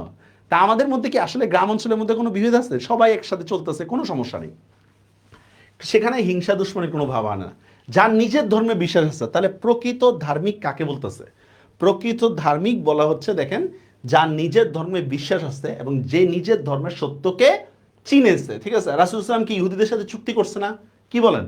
কাফেরদের সাথে চুক্তি করছে না? সব কিছুই আছে। হ্যাঁ, যার নিজের ধর্মে বিশ্বাস আছে, যে নিজের ধর্মের সত্যকে চিনেছে, সে কখনো অন্য ধর্মকে ঘৃণা করতে পারে না। কথাটাকে বুঝতে পারছেন? অপরের ধর্মকে কি করতে হবে? আমার শ্রদ্ধা করতে হবে, কখনোই ঘৃণা করতে হবে। এখন মনে করেন কোনো হুজুর মনে করেন মাইকে এসে অন্য ধর্মকে গালিগালাজ করতেছে, ওরা ধরে ঠেঙাইতে হবে তোরা। তোরা কে বলছে গালিগালাজ করতে? আমার ধর্ম যদি কেউ গালিগালাজ করে আমার কি ভালো লাগবে? ভালো লাগবে না। ধর্ম হচ্ছে একটা বিশ্বাসের নাম, এখানে যুক্তি খাটে না। কথাটা কি বুঝতে পারছেন? এই জন্য কখনোই অন্য ধর্মের লোকদেরকে কখনো আঘাত করবেন না, সেটা মেন্টালি হোক, শারীরিকভাবে হোক, যেভাবেই হোক না কেন। দেশের পক্ষে যা মঙ্গলকর বা সত্য, তার দেশের জন্য কোন কাজগুলো করব? যেটা মঙ্গলকর, দেশের জন্য কল্যাণকর বা সত্য, যেটা যেটা দেশের জন্য করলে আসলে উপকৃত হবে, ঠিক আছে, শুধু তাই লক্ষ্য করে এই আগুনের ঝান্ডা। আগুনের ঝান্ডা মানে হচ্ছে এখানে স্যার সত্য প্রতিষ্ঠার পতাকা। সত্য প্রতিষ্ঠার জন্য যে পতাকা, বা আগুন সত্য, সত্য প্রতিষ্ঠার পতাকার কথা বলতেছে। আগুনের ঝান্ডা, ঝান্ডা শব্দের অর্থ পতাকা। আগুনের ঝান্ডা দুলিয়ে পথে বের হইলাম, যে দেশের কল্যাণের জন্য আমি কি করব? সত্যের জন্য আমি বের হইলাম। এই বুঝছেন কিছু?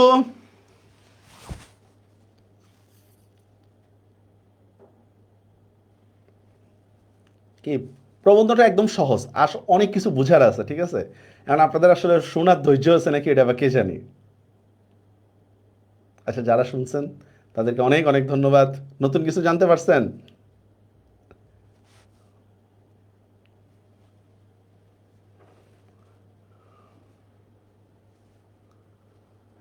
আচ্ছা, ঠিক আছে। মূল ভাব পড়ে গেলে না এগুলা আসে না, এগুলা মূল ভাব পড়ে গেলে এগুলো অনেক মানে মজা লাগে না আমার কাছে, মূল ভাব পড়ে পড়ে চলে গেলাম। আচ্ছা, ঠিক আছে। এবার আমরা ইয়া দেখি একটু। আচ্ছা, কাজী নজরুল ইসলামের রুদ্রমঙ্গল থেকে নেওয়া হয়েছে, দেখেন এটা, ঠিক আছে, রুদ্রমঙ্গল থেকে নেওয়া হয়েছে। এটা হচ্ছে এমন এক আমির প্রত্যাশা করছেন যে কি নির্ভীক অসংকোচ, সত্য প্রকাশে কি থাকতে হবে? অসংকোচ থাকতে হবে, ঠিক আছে।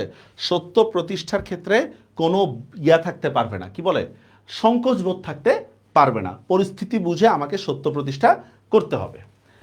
আচ্ছা, এবার দেখেন এখানে অনুধর্মমূলক কোশ্চেন স্যার, এগুলা খুবই গুরুত্বপূর্ণ, এগুলো আপনারা রীতিমতো পড়ে নেবেন, এগুলো আমার পড়া দেওয়ার কিছু নেই। এগুলা শুধু ইন্টারের জন্য না, ঠিক আছে। আবাহন মানে গোসলের কথা বলতেছে, আবাহন শব্দের অর্থ আহ্বান টাইপেরও হয়, বিভিন্ন অর্থ হয়, আমাদের দরকার নেই কঠিন অর্থ দেওয়া। সোজা কথা হচ্ছে সত্য প্রতিষ্ঠার আহ্বান করছে, এটা মনে রাখলেই হবে। হ্যাঁ, রুদ্রমঙ্গল থেকে নেওয়া হয়েছে। ওকে, এগুলা পড়বেন, হ্যাঁ, এগুলো নিয়ে আর আমার কোনো কথা নেই, এগুলো অনুধর্মমূলক কোশ্চেন। সৃজনশীলও দিয়ে দিচ্ছি আপনাদেরকে দুইটা, কিভাবে সৃজনশীল লিখতে হবে। বারবার দেখেন সৃজনশীলের মধ্যে আমি প্যারার কথাটা বলি, প্যারার দিকটা খেয়াল রাখবেন, ঠিক আছে। প্যারার দিকটা খেয়াল রাখবেন, আর কিছুই না। আমি একটু কুইজে যাব এখন। Quiz ready?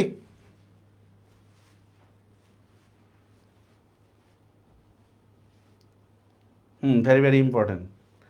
কুইজে চলে যাচ্ছি। ওকে। পোল দেখেন, পোল দিব কিভাবে? এটা এখন ক্লাসের মধ্যে বসে বসে আবার ওইভাবে কি পোল দেওয়া যায় বলেন? মুশকিল না আমাদের জন্য এটা? আচ্ছা, এগুলো কিভাবে পড়বো মানে কি? এতক্ষণ যেভাবে পড়ার, দেখেন কিভাবে পড়ার কিছু না, একটু বলি আপনাদেরকে। ভাই আমি তো সব লিখিয়ে দিছি আপনাদেরকে, দেখেন এগুলা সব লিখে দিছি না? এগুলাই কিন্তু অনুধর্মমূলক কোশ্চেনের ব্যাখ্যা। আপনার যে অনুধর্মমূলক কোশ্চেন আসে না, এগুলাই ব্যাখ্যা, জাস্ট বইয়ের পাশে পাশে এগুলা যোগ করে নেবেন, এগুলা। আর যে হলুদ যে দাগগুলো দিচ্ছি না, এগুলা জ্ঞানমূলকের জন্য। হলুদ যে দাগগুলো, এগুলা জ্ঞানমূলকের জন্য,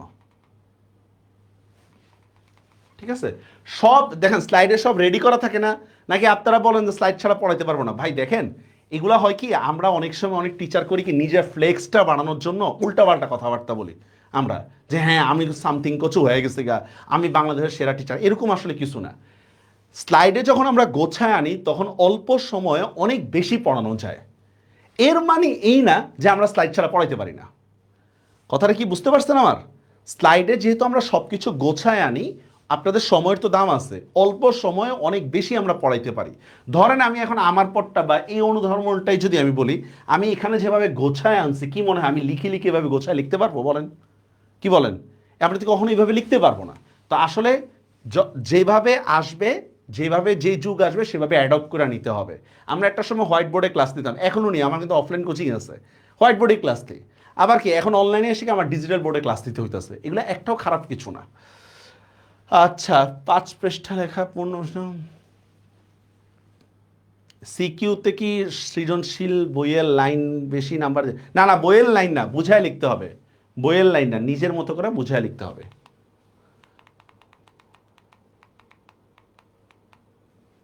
শুরু করি আমরা, রেডি?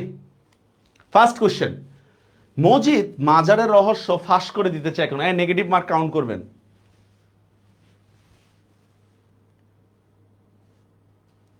এটা গত ক্লাসে বলছিলাম কোনটা কতটুকু লিখবেন। মজিদ মাজারের রহস্য, আজকের কুইজগুলো এরকম মিলবে না।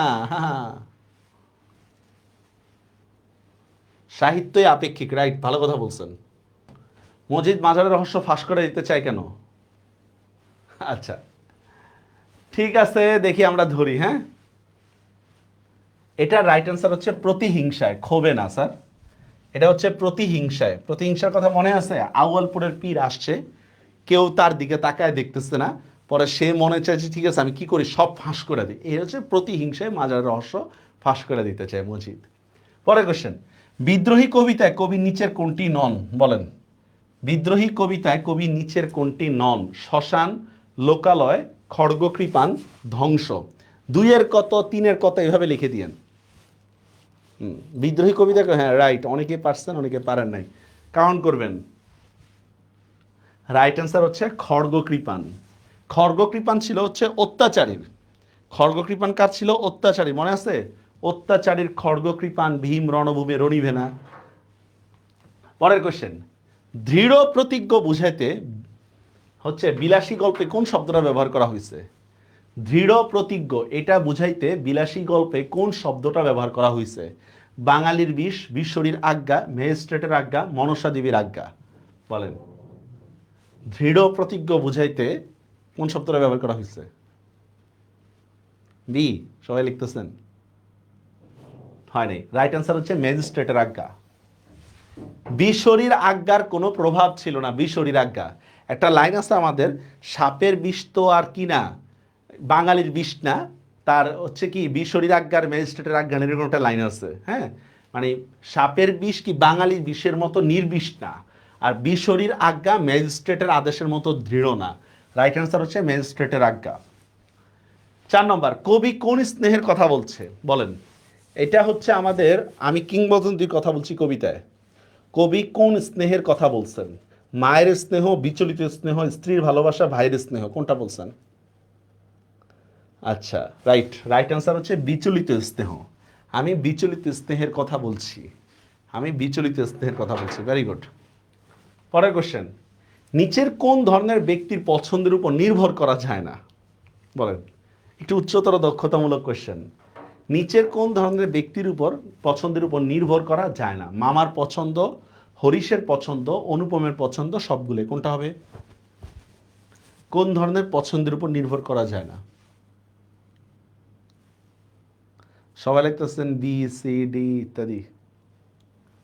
আচ্ছা স্যার, রাইট অ্যান্সার হচ্ছে সবগুলোই। রাইট অ্যান্সার সবগুলোই। কেন? মামা হচ্ছে কি করতো, লোভী, তো তার মানে তার এটা পছন্দ করা যাবেই না। হরিশ বাড়িয়ে কথা বলে কিনা, রসিক টাইপের লোক না, যারা রসিক টাইপের হয় তারা কি অতিরিক্ত বাড়ায় কথা বলে, সেটাও অ্যাকসেপ্টেবল না। অনুপম সে তো ব্যক্তিত্বহীন, তার তো নিজের কোনো পছন্দই নেই, অন্যরা কেউ পছন্দ করে দিলে তারপর তার পছন্দ, তার মানে এটাও বাদ। তাহলে রাইট অ্যান্সার কোনটা হবে? সবগুলোই হবে। ওগো তুমি কোথা যাও কোন বিদেশে, উক্তিটা কেন করা হয়েছে? ওগো তুমি কোথা যাও কোন বিদেশে, এই উক্তিটা কেন করা হয়েছে? আতিথেয়তা লাভ আচ্ছা হ্যাঁ, রাইট অ্যান্সার হচ্ছে নির্বিকার মাঝি দৃষ্টি আকর্ষণ। মাঝি দৃষ্টি আকর্ষণ, ওই যে বারেক ভিড়াও তরি কুলেতে এসে। পরের কোশ্চেন, নুরুল হুদার মতে কোন জিনিসটার মধ্যে কোনো বাহাদুরি নেই? নুরুল হুদার মতে কোন জিনিসটার মধ্যে কোনো বাহাদুরি নেই, বলেন তো কি হবে? কুলিদের আস্তানা চেনায়, শালার ঠিকানা বলায়, বাসে বাহাদুরি দেখানো, প্রিন্সিপালের সাথে কথা বলায়, কোন জিনিসটার মধ্যে কোনো বাহাদুরি নেই?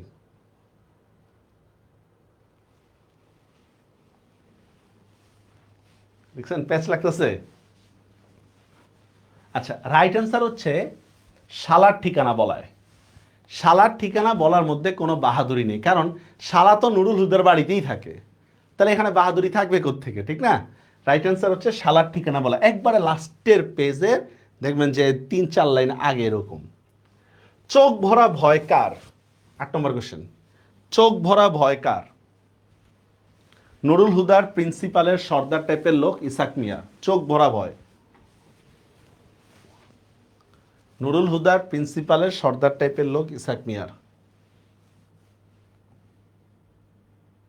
আচ্ছা, রাইট অ্যান্সার হচ্ছে সর্দার টাইপের লোকের।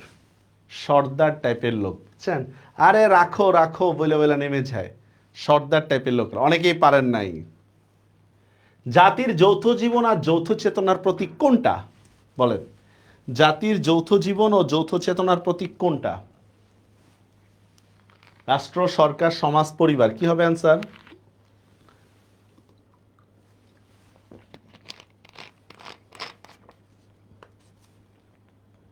হ্যাঁ, রাইট অ্যান্সার হচ্ছে রাষ্ট্র। রাইট অ্যান্সার হচ্ছে রাষ্ট্র।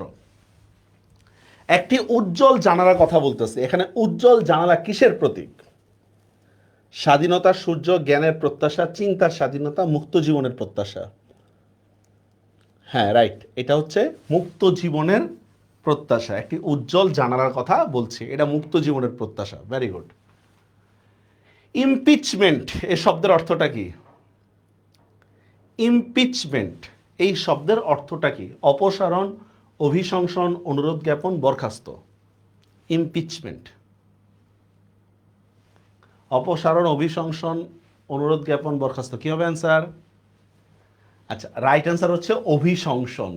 আমাদের পরিভাষার মধ্যে ছিল এটা, ঠিক না? পরিভাষার মধ্যে ছিল। মীর জাফরের কনিষ্ঠ পুত্রের নাম কি? কনিষ্ঠ মানে বুঝেন তো, ছোট। মীর জাফরের কনিষ্ঠ পুত্রের নাম কি?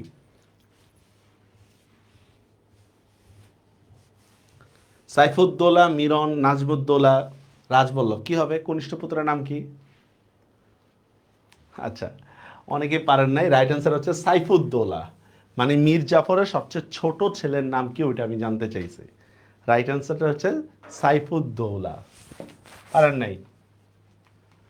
নিচের কোন বানানটি সঠিক? দেখি এটা পারেন কিনা। নিচের কোন বানানটা? হাদিস, দরকারি, মরুদ্যান, শিরচ্ছেদ, কোনটা সঠিক?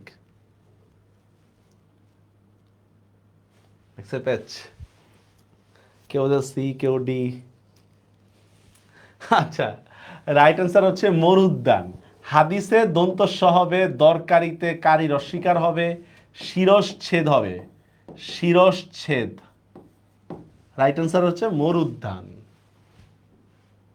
পরের কোশ্চেন, 69 সালের গণ অভ্যুত্থানে কে মারা যায়নি? 69 সালের গণ অভ্যুত্থানে কে মারা যায়নি? আসাদ, শামসুজ্জোহা, নূর হোসেন, মতিউর, কে মারা যায়নি? আসাদ, শামসুজ্জোহা, নূর হোসেন, মতিউর, কি হবে অ্যান্সার?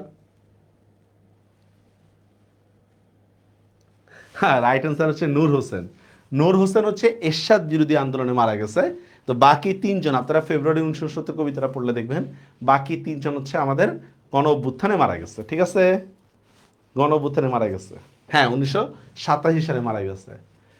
এই কুইশের এই কার কটা হয়েছে বলেন? আপনাদের 1 মিনিট জিরাই আপনাদের সাথে। কার কটা হয়েছে বলেন, কিছু জানান।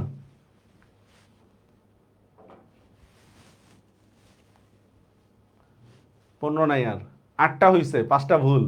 প্রত্যেকটা ভুলের জন্য 0.25 করে, একটাও হয় নাই, দেরি নেই তাহলে। প্রত্যেকটা ভুলের জন্য 0.25 করে শেষ। কোনো কিছুতেই লাভ নেই, পড়ালেখা যাই না কি লাভ হবে? মাইনাসে আছেন? আগের ক্লাসের সাথে তো এটা রিলেট না।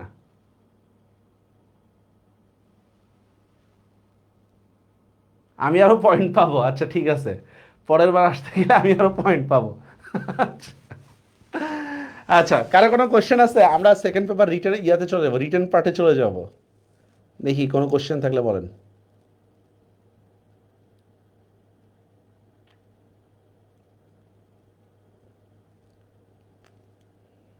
নাই? কোনো কোশ্চেনের টপিক নেই, পুরো বাংলায় আমার বিচরণ।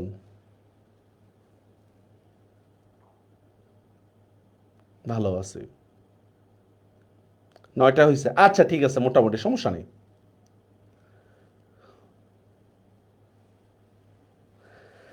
আচ্ছা, এবার আমরা মেইন পড়ায় চলে যাই।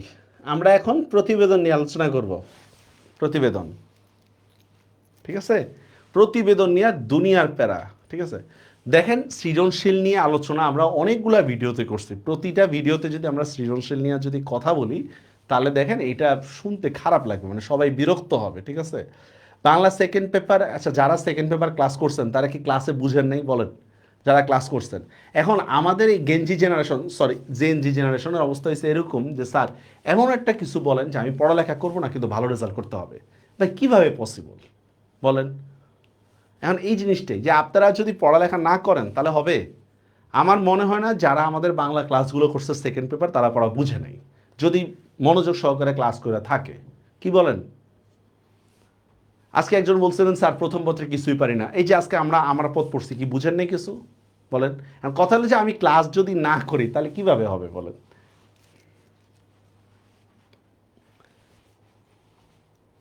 গেঞ্জি জেনারেশনে পড়ালেখা করেন না, এই জন্য আমি বলি গেঞ্জি জেনারেশন। হ্যাঁ, না পড়ে কিভাবে মেডিকেলে চান্স পাওয়া যায়, ঠিক বলছেন। ভাই আমি আর্টসে পড়ি, কিভাবে বুয়েটে চান্স পাইতে পারি?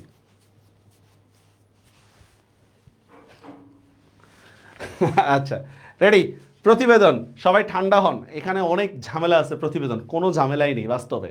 সেটা হচ্ছে দেখেন, আমরা ছোটবেলায় ম্যাথ করছিলাম না, মনে আছে? ম্যাথ তো অনেকগুলা নিয়মে করা যায়, অনেক সূত্র অনুসারে করা যায় না?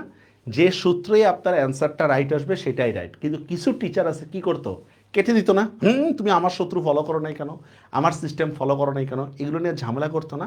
এ প্রতিবেদনের মধ্যে সেম কাজটা করে কলেজের কিছু টিচার, ঠিক আছে?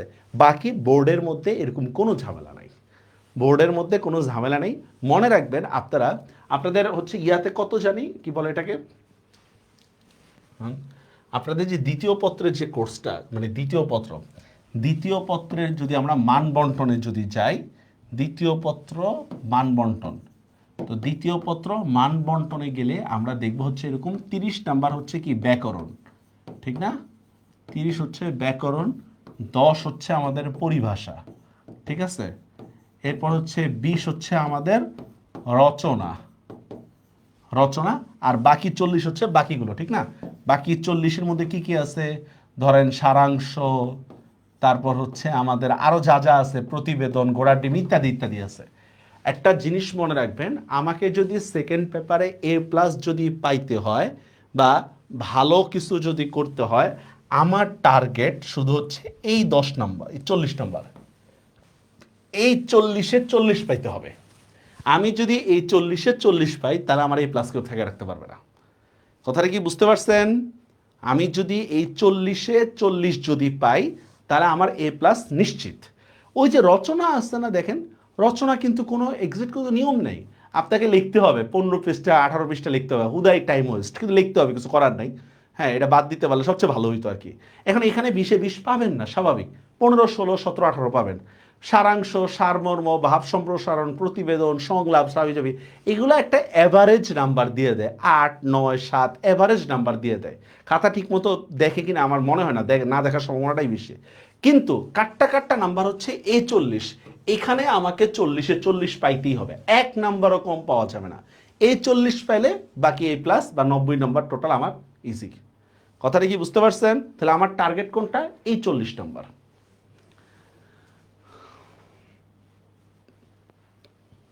না না, বোর্ডে কলেজের টিচারদের মতো মার্কস আটকে রাখে না, এটা মনে করে না, বোর্ডে নাম্বার আটকে রাখে না, ঠিক আছে।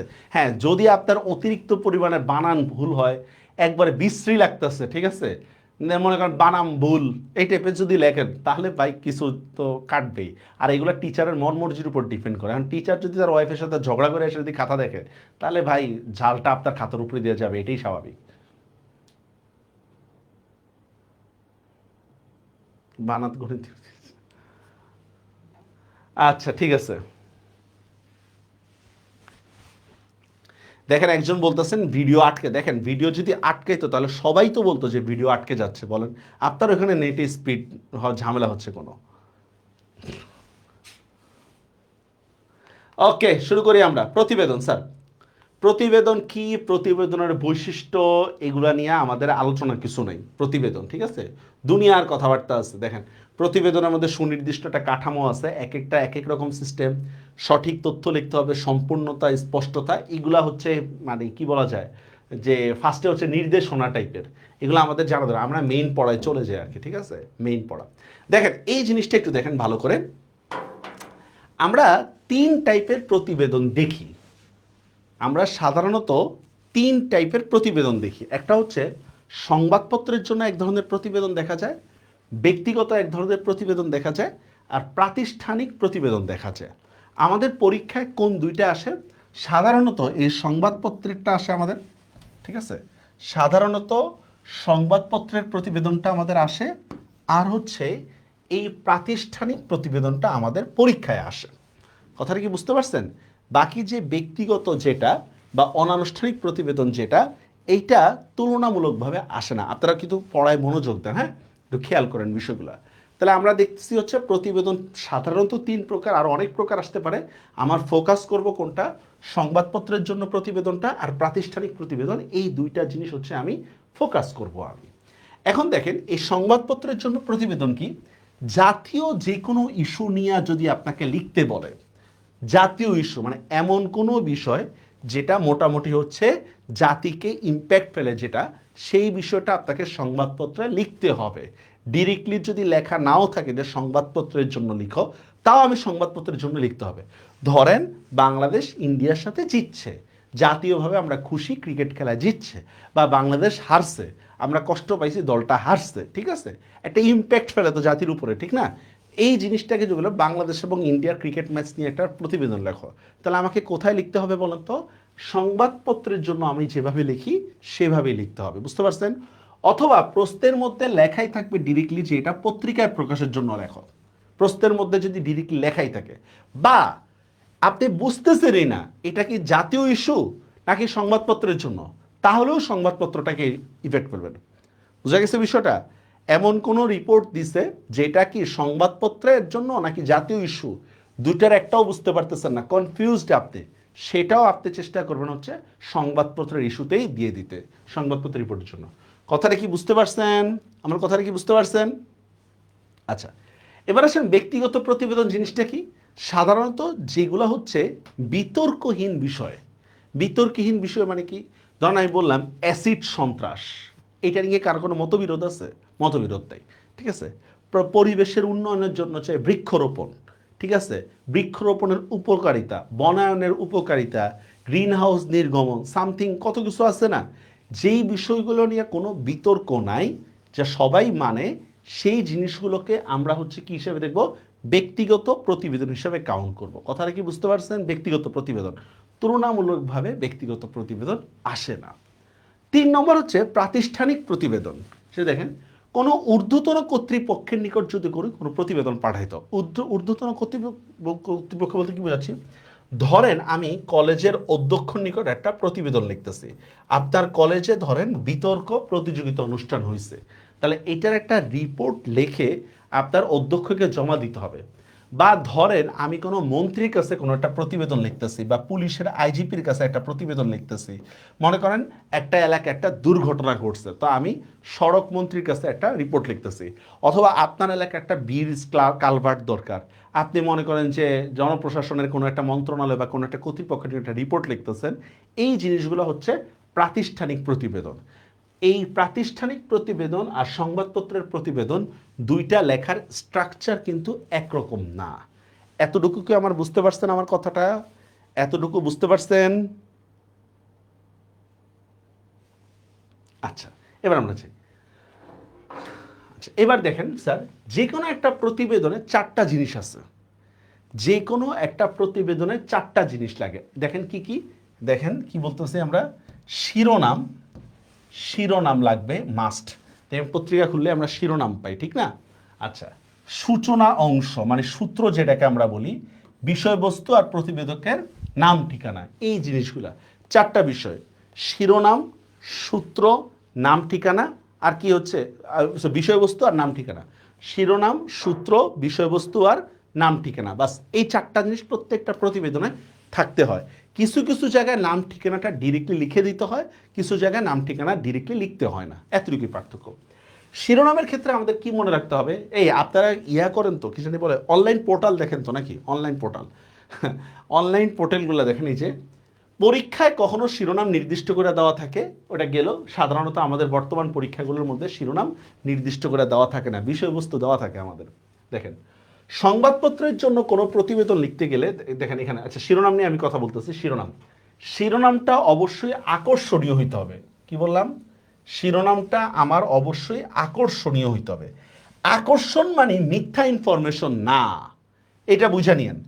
আকর্ষণ মানে মিথ্যা ইনফরমেশন না। ধরেন আমি ওই দিন একটা রিপোর্ট দেখছিলাম এরকম, যে হাসনাতের বাসায় কয়েক কোটি টাকা পাওয়া গেছে। আরে আশ্চর্য, কয়েক কোটি, অনেক খবর আছে আজকে।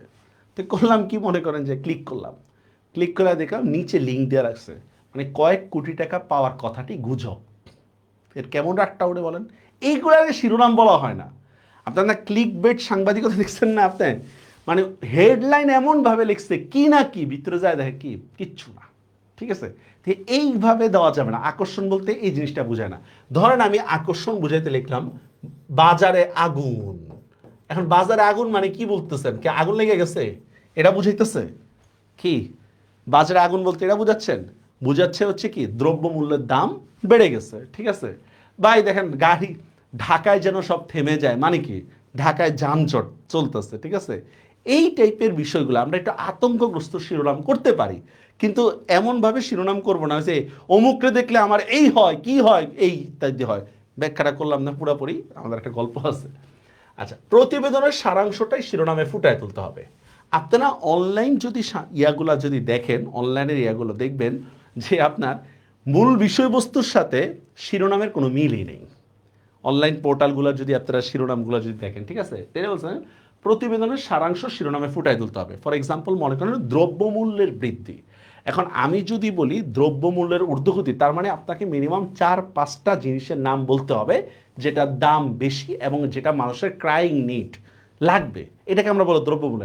এখন আপনার আসলে উদ্দেশ্য হচ্ছে সিগারেটের দাম বেড়ে গেছে গা, আপনি লিখতেছেন দ্রব্যমূল্যের ঊর্ধ্বগতি, আমি ব্যঞ্জন খাইতে পারতাছি না, আমি সিগারেট খাইতে পারতাছি না ঊর্ধ্বগতি হওয়ার কারণে, এটা কি অ্যাকসেপ্টেবল হবে? এটা হবে না। এটাই বলতেছি আমরা যে কি, প্রতিবেদনের সারাংশটাই শিরোনামে ফুটায় তুলতে হবে। পুরা রিপোর্ট পড়া লাগবে না আপনার, কি জাস্ট এই শিরোনামটা পড়লেই যেন একটা ধারণা পায়। আচ্ছা, তারপর দেখেন শিরোনাম যথাসম্ভব ছোট করে লিখতে হবে। শিরোনাম বুঝা গেছে বিষয়টা? আচ্ছা, এবার দেখেন 2 নম্বর, দেখেন আমরা সূত্রের বিষয়টা যদি দেখি, সূত্রের বিষয়টা কি, যেমন দেখেন এই যে সূচনা অংশ বা সূত্রের বিষয়টা দেখেন, এখানে হচ্ছে একটা, আপনি যেমন দেখেন আমরা যে পত্রিকাগুলো দেখি, দেখবেন পত্রিকার কোনায় দেখবেন ডান সাইডে স্যার তারিখ দেওয়া থাকে, দেখছেন? ডান সাইডে তারিখ দেওয়া থাকে আর বার দেওয়া থাকে। এইটা কেন দেওয়া থাকে? এটা দেওয়ার কারণ হচ্ছে, মনে করেন আপনি লুঙ্গি কিনে 1 কেজি পত্রিকা ফ্রি পাইছেন, তো ওইখানে আপনি একটা রিপোর্ট পাইছেন, যে রিপোর্টটা আপনার জন্য কার্যকর। বিতর্ক প্রতিযোগিতা দেখছেন, ধরেন কেউ বিতর্ক প্রতিযোগিতায় বলতেছে যে 2005 থেকে 2010 সালের মধ্যে এরকম একটা রিপোর্ট বের হয়েছিল, আরেকজনে বলতেছে 2006 সালের এত তারিখে এই রিপোর্টটা বের হয়েছে। কার কথাটা বেশি অ্যাকসেপ্টেবল? 100% যে তারিখ সহ বলতে পারছে, কারণ এগুলো আর্কাইভে সংরক্ষিত থাকে। কথাটা কি বুঝতে পারছেন? এই জন্য আমাদের এই জায়গাটায় হচ্ছে কি তারিখ দিতে হবে। ঠিক আছে, 1 নম্বর হচ্ছে কি দেখেন, স্টাফ রিপোর্টার, নিজস্ব সংবাদদাতা, রয়টার্স, আল জাজিরা, এগুলা দিতে হবে। আর কি বললাম? তারিখ দিতে হবে, তারিখ। আমরা এক্সাম্পল দিয়ে দেখাবো, চিন্তা করেন না, আমরা এক্সাম্পল দিব তারিখ এবং তারিখ। এখানে একটা জিনিস মনে রাখতে হবে স্যার, যদি বিদেশি কোনো সংবাদ পাঠ হয়, ঠিক আছে, আমি দেখিয়ে দিচ্ছি এখানে, যদি দেশি কোনো সংবাদপত্র হয়, দেশি কোনো সংবাদপত্র যদি হয়, তাহলে আমরা লিখবো হচ্ছে নিজস্ব সংবাদদাতা, নিজস্ব সংবাদদাতা। আর যদি বিদেশি কোনো বিষয় যদি হয়, তাহলে বিদেশি গণমাধ্যমের নাম লিখতে হবে। ধরেন আমি লিখলাম রয়টার্স, ঠিক আছে, সিএনএন, বা এই যে বিবিসি, হাবিজাবি ইত্যাদি। এটার মানেটা কি একটু বুঝে নেন। ধরেন বাংলাদেশের পঞ্চগড়ে কোনো একটা দুর্ঘটনা ঘটছে, ঠিক আছে, এখন পঞ্চগড়ে আমার সাংবাদিক আছে কিনা, থাকতেই পারে, কোনো সমস্যা নেই। ওইখানে আমি লিখবো হচ্ছে নিজস্ব সংবাদদাতা, মানে আমি আমার সাংবাদিকের মাধ্যমে হচ্ছে রিপোর্টটা পাইছি। এখন ব্রাজিলে কোনো দুর্ঘটনা ঘটছে, ওইখানে কি আমার দেশের সাংবাদিক আছে? নাই। তো এই দুর্ঘটনার কথা আমি জানতে পারছি কিভাবে? সেটা বিবিসি, আল জাজিরা, রয়টার্স বা বিভিন্ন মিডিয়া হাউসের মাধ্যমে জানতে পারছি। আপনাকে অবশ্যই ও সোর্সটা লিখে দিতে হবে, নয়তো কিন্তু আপনার নামে মামলা হয়ে যাবে। বুঝতে পারছেন বিষয়? বুঝতে পারছেন?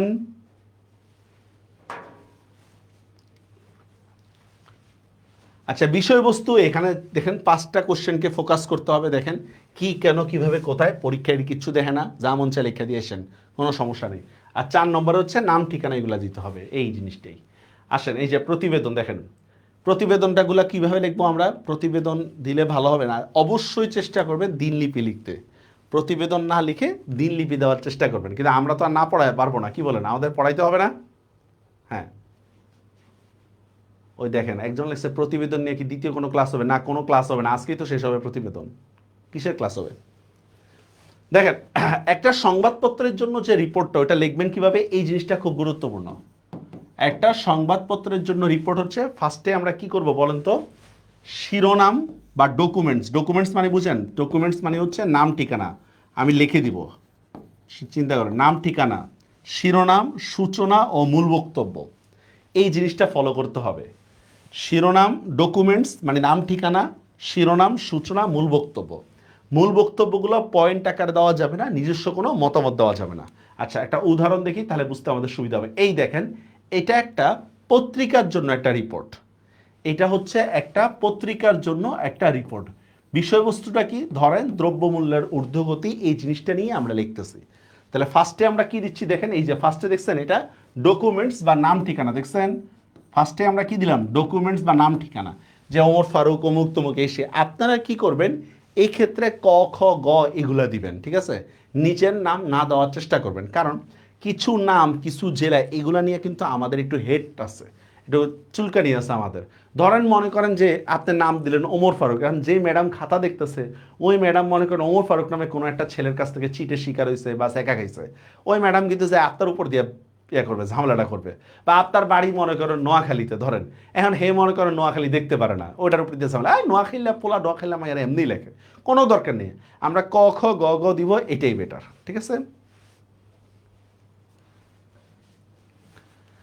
আচ্ছা দেখেন, ফার্স্টে দেখছেন ডকুমেন্টস দিলাম, এরপর দেখেন একটা আকর্ষণীয় শিরোনাম দিলাম, দেখছেন বাড়ছে দ্রব্যের দাম, কমছে মানুষের দাম, ঠিক আছে, বাড়ছে দ্রব্যের দাম, কমছে মানুষের দাম, ঠিক আছে, দেখছেন এই যে এইটা, এই মানুষের দাম কমে কিভাবে, মানে জীবনযাত্রার মানটা অনেক কষ্টকর হয়ে গেছে, এটাই হচ্ছে কি মানুষের দাম কমে গেছে। তার মানে দুইটা জিনিস আমরা পেলাম, ডকুমেন্টস পেলাম, শিরোনাম পেলাম, ডকুমেন্টস, শিরোনাম। এরপর দেখেন 3 নম্বরে আমরা কি বলছি, থাকতে হবে সূচনা অংশ। এই দেখেন সূচনা অংশ, দেখছেন নিজস্ব সংবাদদাতার তারিখ, দেখছেন সূচনা অংশ পাইছেন, সূচনা বা এটাকে আমরা বলি হচ্ছে সূত্র। এই বুঝতে পারছেন, এটা বুঝতে পারছেন? 4 নম্বরে হচ্ছে আমাদের কি, মূল বক্তব্য, এটাকে 3টা প্যারায় লিখতে হবে। যদি পারেন 3টা প্যারায় লিখতে পারবেন, না হাবিজাবি গোজ লিখতে পারবেন?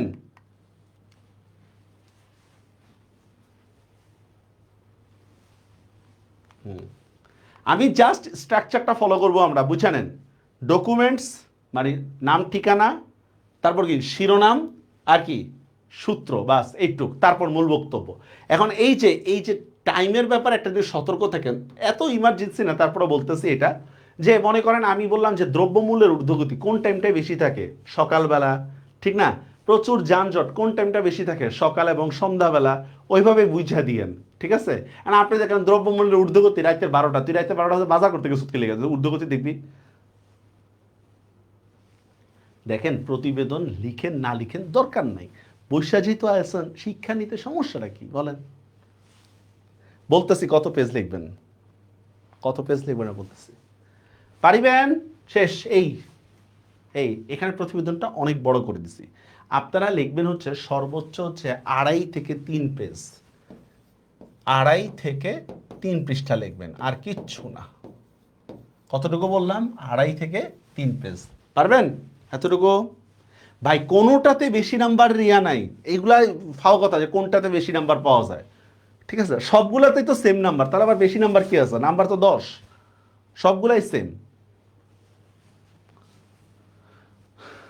Is it বুঝিং?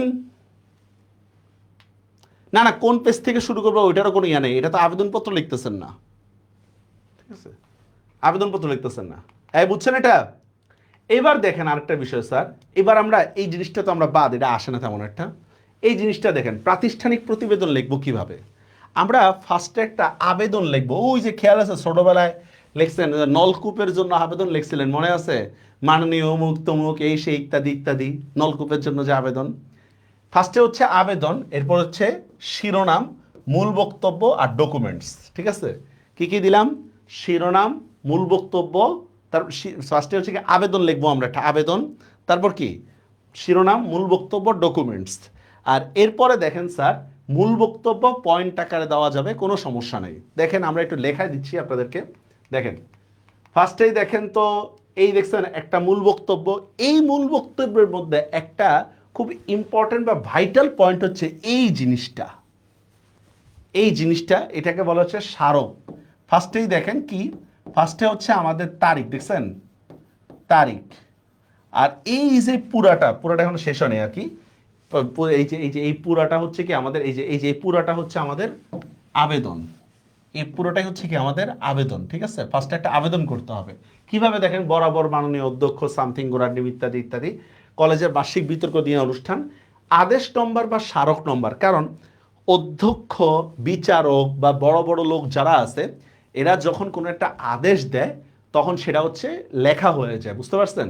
যেমন হাইকোর্টের মধ্যে দেখেন না, বিচারকের সামনে 2জন লোক থাকে, তো কোর্টের বিচারক যে আদেশটা দিবে এটা কিন্তু ডকুমেন্ট হয়ে যায়, ঠিক অধ্যক্ষ যে আদেশটা দিবে এটাও ডকুমেন্ট হয়ে যায়। এখন মনে করেন আপনি কলেজের গ্রন্থাগার নিয়ে হচ্ছে একটা রিপোর্ট লিখবেন, গ্রন্থাগার, গ্রন্থাগারে বই আছে 5 লাখ টাকার, আপনি লিখছেন হচ্ছে গ্রন্থাগারে বই আছে 3 লাখ টাকার, অথবা লিখছেন 7 লাখ টাকার, তখন যে কেউ আপনাকে ধরতে পারে না যে তুই কার আদেশে বা কার অনুমতি নিয়ে তুই গ্রন্থাগার নিয়ে রিপোর্টটা লিখছ। তখন আপনি কি বলবেন যে হ্যাঁ, কলেজের টিচারের এত নম্বর আদেশ অনুসারে আমি এই রিপোর্টটা লিখছি। কথাটা কি বুঝতে পারছেন? মানে আপনি যে রিপোর্টটা লিখতেছেন তার ভ্যালিডিটি কি, তার কার আদেশে হচ্ছে, ওই জিনিসটা আমার উল্লেখ করতে হবে। এটাই বললাম, এই জিনিসটা সূত্র বা স্মারক নম্বর। কেউ ইয়া পড়লে কি জানি বলে এটাকে,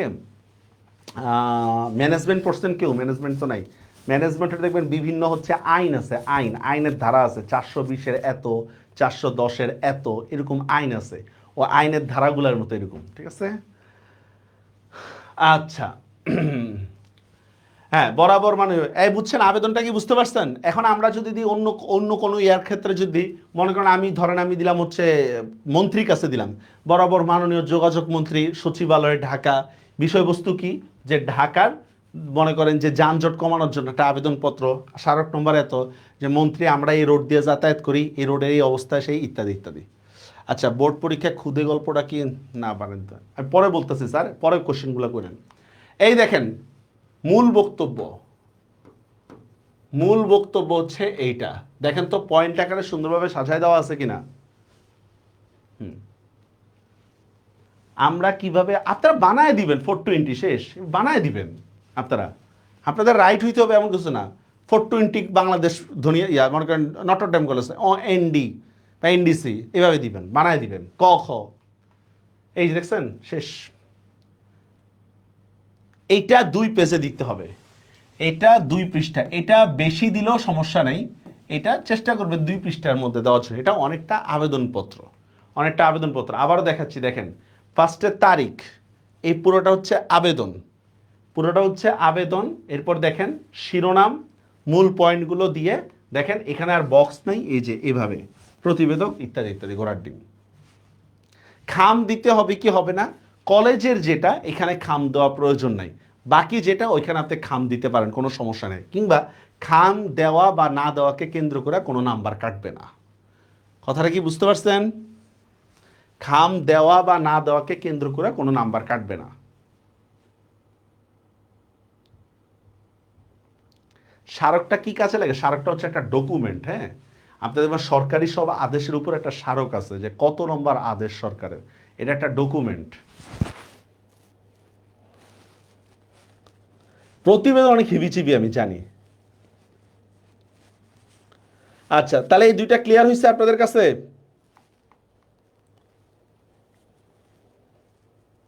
ক্লিয়ার? জাস্ট এই যে এইগুলো আমাদের প্রতিবেদন আসতে পারে, চেষ্টা করবো প্রতিবেদন না দিতে। ভাই রচনা 15-20টা লিখবেন মিনিমাম, রচনা 15-20টা লিখবেন, ঠিক আছে?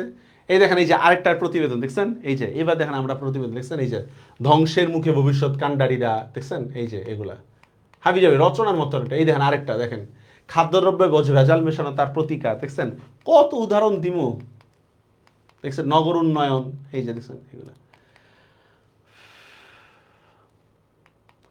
ওকে, দেখছেন যানজট একটা ভয়াবহ সমস্যা, বিদ্যুৎ বিভ্রাট, অভাব নেই, ইত্যাদি ইত্যাদি। আচ্ছা, হাসিনার পতন নিয়ে কোনো রচনা না? না, এখন এই হাসিনার পতন টতন নিয়ে কিছু আসতে চাইলে এগুলো নিয়ে লিখেন না, বুঝেন নাই? আপনার টিচার তো আর মনে করেন যে আওয়ামী লীগেতে বিএনপি হয়ে যায় নাই বা ভালো হয়ে যায়নি আপনার টিচারের, শুধু শুধু দরকার নেই, ঠিক আছে? রাজনৈতিক ইয়া হচ্ছে মারাত্মক, রাজনৈতিক হচ্ছে ভায়াসনেসটা মারাত্মক, এটা কোনো দরকার নেই।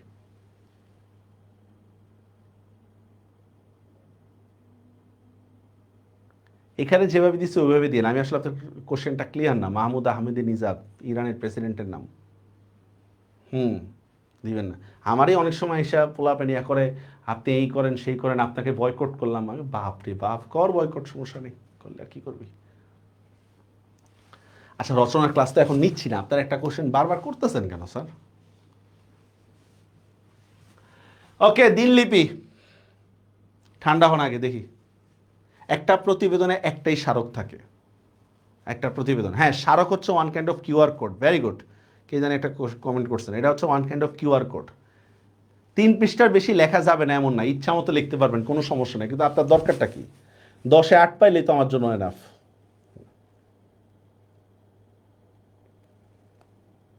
আচ্ছা,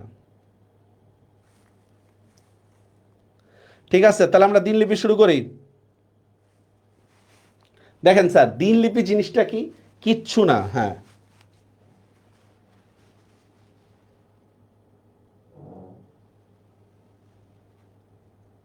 হ্যাঁ, ছক আকারে দিতে হবে তো। এই যে প্রতিবেদন, এই যে দেখেন, এই যে এটা কথা বলতেছেন না, এই যে এইভাবে ছকের কথা বলতেছেন না, হ্যাঁ ছক আকারে দিতে হবে তো। এই যে ছক আকারে দিতে পারেন, অথবা আপনি ওই যে পাশে পাশে লেখা, এই যে এইভাবে পাশে পাশে লেখাও দিতে পারেন, কোনো সমস্যা নেই। আর যেটা আমার কর্তৃপক্ষের নিকট যদি আমরা কোনো প্রতিবেদন লিখি, তখন হচ্ছে আমরা ছক আকারে বা ইয়ে আকারে দিতে পারি কর্তৃপক্ষের নিকট, প্রাতিষ্ঠানিক প্রতিবেদনের ক্ষেত্রে। ঠিক আছে, দিনলিপি একেবারেই সহজ, কিচ্ছু নেই এখানে পড়ার, শুধু শুধু কিছুই নেই। দেখেন দিনলিপি একটা রোজনাম হচ্ছে মানে কি, নিজের প্রতিদিনকার ঘটনাগুলো লেখা। প্রতিদিনকার ঘটনাগুলো বলতে কি জানেন, যে জিনিসগুলো প্রতিদিন করেন ওইটা না, আমি দাঁত মাজলাম, ওয়াশরুমে গেলাম, ভাত খেলাম। ওই যে আমাদের একজন ভিডিও কন্টেন্ট ক্রিয়েটার আছে না, মনে করেন যে আমি ঘুমাইতেছি, খেতা উপরে দিছি, কম্বল উড়াইছি, ল্যাব গায়ে দিছি, ঠিক আছে, ওই জিনিসগুলো ভিডিও করে দেয়, আমরাও দেখি, কোনো সমস্যা নেই, আমি এটা সমালোচনা করতেছি না। এই জিনিসটা দিনলিপি না। আমি রাস্তায় হাঁটতেছি, খাইবার পারতাম, এইগুলা কোনো ইয়া না, কি বলে, দিনলিপির বিষয় না। দিনলিপি হচ্ছে প্রতিদিন আপনার কিছু না কিছু ব্যতিক্রমী বিষয় আছে। ধরেন আপনি হচ্ছে কি প্রতিদিন ঘুমের তুইটে মোবাইল দেখেন, আজকে আপনি ঘুমের তুইটা মোবাইল টিপেন নাই, 2 ঘন্টার জন্য রেস্ট নিচ্ছেন, মোবাইল ঘুমের তুইটা দেখবো না, এইটা দিনলিপিতে আনতে পারেন, ঠিক আছে? আজ অন্যদিন আপনার মা হচ্ছে নাস্তা করে দেয়, আপনি হচ্ছে কি করলেন না, যে নাস্তা আজকে আপনি নিজে নাস্তা করছেন অথবা নাস্তাই করেন নাই, এইটা আনতে পারেন যে মায়ের সাথে রাগ করে আজকে নাস্তাই করি নাই, ঠিক আছে? তারপর মনে করেন যে অন্যদিন হচ্ছে কলেজে যান, প্রতিদিনই তো কলেজে যান, কলেজের কথা লিখতে পারেন। কলেজে যায় প্রতিদিন তো আর একরকম থাকে না, ঠিক না? তো যে ব্যতিক্রমী যে বিষয়গুলো আছে এগুলো আমাদের দিনলিপিতে তুলে ধরতে হবে। বোঝা গেছে বিষয়টা? হ্যাঁ দেখেন, দিনলিপি ব্যক্তির একান্ত ব্যক্তিগত বিষয়। আপনারা কেউ ডায়েরি লেখেন? আমার মনে হয় না কেউ লেখেন, ঠিক আছে। দিনলিপি কি বিভিন্ন সাহিত্য গুণ সম্পন্ন হয়? আমাদের তো গুণের দরকার নেই বাবারে, আমি পরীক্ষায় নাম্বার পাইলেই হবে, ঠিক আছে, আমি পরীক্ষায় নাম্বার পাইলেই হবে। আচ্ছা, দেখেন স্যার, দিনলিপি হচ্ছে স্যার একটা জিনিস মনে রাখবেন, দিনলিপি এক অনুচ্ছেদে লিখতে হবে, এক অনুচ্ছেদে, ঠিক আছে। পৃষ্ঠার উপরে বা ডানে বা পাশে একেবারে তারিখ ও বারের নাম লিখতে হবে। পৃষ্ঠার বামে একবারে উপরে কি করতে হবে? তারিখ ও বারের নাম লিখতে হবে, ঠিক আছে। ঘটনার সময় স্থানের নাম লিখতে হবে। একটা জিনিস, প্রতিদিনের সমস্ত ঘটনা লিখতে হবে এমন না, বরঞ্চ কি বলতেছে আমাদের দেখেন, বিশেষ বিশেষ দিনের ঘটনাটা লিখতে হবে। বিশেষ দিন সম্পর্কে ঘটনা, মনে করেন কলেজে আমার প্রথম দিন, এই টাইপের সামথিং। তারপর দেখেন দিনলিপিতে নিজের বা উত্তম পুরুষ, আমি, আমরা, এগুলা দিয়ে লিখতে হবে, ঠিক আছে। দিনলিপি, কারণ আপনার বিষয়টা আপনি লিখতেছেন, তাহলে তো আমি দিয়ে লিখতে হবে, এটা তো আরেকজনের দিনলিপি লিখলে হবে না, ঠিক আছে। এরপরে প্রমিত রীতি, এগুলো আর কিছুই লাগবে না। দেখেন শুরু করি আমরা, একজন শিক্ষাবিদের দিনলিপি। দেখেন ফার্স্টেই দেখেন মার্চ 2024। আমি এখানে কি করব? আমি এখানে ধরেন আমি লিখলাম 26 মার্চ, 26 মার্চ 2024 ধরেন রবিবার, বাস আরেকটু মডিফাই করে নিলাম, ঠিক আছে, বাস শেষ। ভোর 6টায় ঘুম থেকে উঠলাম, ঘোড়ার ডিম ইত্যাদি ইত্যাদি করলাম, দেখছেন পুরা হাবিজাবি। প্রমোদ চৌধুরীর বই পড়লাম, জীবনে অনেক সমস্যা নিয়ে আলোচনা করলাম, হাবিজাবি ইত্যাদি, শেষ। 2 পৃষ্ঠার মধ্যে আমরা শেষ করে ফেলবো দিনলিপি, 2 পৃষ্ঠার মধ্যে আমরা শেষ করে ফেলবো। স্ট্রাকচারটা বুঝতে পারছেন আমার? তারিখ, বার, দিনলিপি, শেষ। এটা এক অনুচ্ছেদ লেখা যায়, কয়েক অনুচ্ছেদ লেখা যায়, শেষ। 14 ফেব্রুয়ারি, হ্যাঁ, আচ্ছা। আচ্ছা, এরপর দেখেন এই যে একজন ক্ষুদ্র উদ্যোক্তার দিনলিপি, দেখেন সেম। 8ই মার্চ ধরেন আমি দেখলাম শনিবার, ঠিক আছে।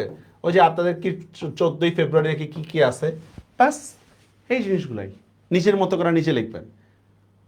নিজের মতো করে প্রতিবেদন দেওয়ার চেয়ে দিনলিপি দেওয়াটা বেটার, ঠিক আছে। কারণ আমাদের তো অন অ্যাভারেজ নাম্বার আসে এগুলাতে, আমাদের অ্যাভারেজ নাম্বার আসে, সুতরাং আমার মনে হয় না কোনো কিছু না। কোটেশন আনা যায় না স্যার, দিনলিপির মধ্যে কোটেশন আনা যায় না। বলে যে কোটেশন মানে বুঝেন, ওই যে রচনার মধ্যে যে কোটেশন দিই না, এই কোটেশনগুলো আনা যায় না দিনলিপির মধ্যে। পারিবেন? দেখছেন এই যে বিভিন্ন তারিখ দিয়ে বার দিয়ে শুরু করে দিবেন। আমি এগুলো পুরা পুরা দেখাইতে রাজি না, এই টাইম লস। প্রতিদিন ডাইরেক্ট লিখবো, ডায়েরি লিখবেন, ডাইরেক্ট। দিনলিপিতে কোটেশন আনা যায় না। এই যে ইত্যাদি ইত্যাদি, এখানে অনেকগুলা দিছি স্যার। আবার বললেন না স্যার কোনটা কমন পড়বে, তো এরা কইলে পিডামুদেরা যদি কেউ বলে কমন পড়বে কোনটা, ঠিক আছে ভাই, এগুলা কমন পড়ার কি আছে? তুই সকালবেলা উঠটা দাঁত মাজস না, দাঁত মাজস নাকি মাজস না, এটা কি আমার কমন পড়ার কিছু আছে বলেন? সকালবেলা উঠটা ভাত খাস নাকি না খাস না, এটা কি আমার কমন পড়ানোর কিছু আছে? নিজের মতো করে নিজের ভাষায় বুঝায় লিখবেন। হ্যাঁ, এগুলো এমনিতেই পারবেন।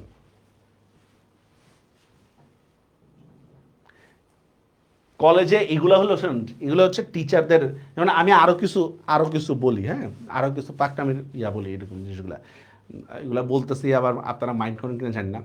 ধরেন আমি একটা পড়ায় বললাম এখান থেকেই ভার্সিটিতে কমন পড়বে, এই আমার সাথে কি ভার্সিটির কন্ট্যাক্ট, এটা থেকে পড়লেই কমন পড়বে? আমি অভিজ্ঞতা থেকে বলতেছি এখান থেকে পড়লেই কমন পড়বে, তার মানে এই না তো আমি নিশ্চয়তা দিতে পারি এখান থেকে পড়লেই কমন পড়বে, ঠিক আছে। আমার দিনলিপির মধ্যে নাম্বার আছে 10, প্রতিবেদনের নাম্বার আছে 10, কেন তাহলে বোর্ডে আমাকে কমায় দিবে? বোর্ডের লোক আমার সমস্যাটা কি বলেন? বরঞ্চ আমার মধ্যে হচ্ছে পরীক্ষার খাতা দেখতে যেটা ইজি সেখানে নাম্বার পাওয়া যায় বেশি, প্রতিবেদন হচ্ছে দিনলিপিটা দেখা ইজি, ঠিক আছে। নাম্বার উল্টাপাল্টা কথা না লিখলেই হয় আর কি। তো আমি ওইটাই লিখবো। এগুলো হলো ফাও কথাবার্তা, এইটা লিখলে বোর্ডে নাম্বার কম পাবে, এটা লিখলে এই কম পাবে, কেন? তাহলে 10 নাম্বার দিচ্ছে কেন আমাকে? 2 পেজ বললাম তো, 2 থেকে 2.5 পেজ, 2 পেজ, সর্বোচ্চ 2 পেজ লিখলেই হবে।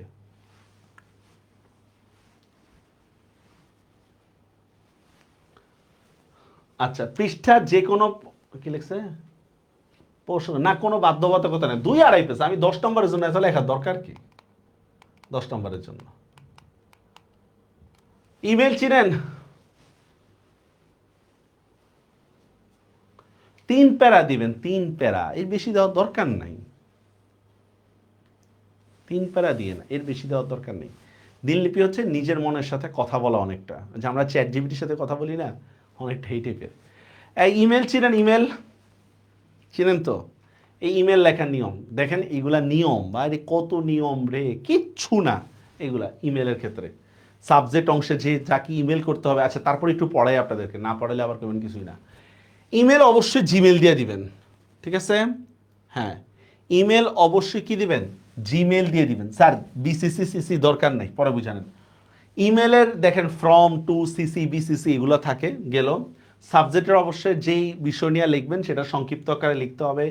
ইমেল হচ্ছে টেক্সটের মেইন, ইত্যাদি ইত্যাদি। দেখেন আমরা একটা ইমেল লেখা দেখে তাহলে বুঝতে সুবিধা হবে। দেখেন এই দেখেন স্যার, ফার্স্টেই দেখেন এই যে টু, টু দিয়া দেখেন আমি কি করতেছি, দেখেন সব ইমেল মনে রাখবেন ওই যে ক্যাপিটাল ছোট হাতের লেখা বলি না আমরা, ছোট হাতের হবে। দেখছেন টু দিয়া হচ্ছে যার কাছে আমি পাঠাবো তার নামটা। আচ্ছা, ফ্রম দিয়া হচ্ছে কি যে পাঠাচ্ছে, সেটা তো বুঝছেন আপনাদের সবাই ইমেল আছে, কোনো সমস্যা নেই। সিসি বিসিসির ঘরটা আমি খালি রাখবো, সিসি বিসিসির যে ঘরটা এটা আমি খালি রাখবো, ঠিক আছে? কেন?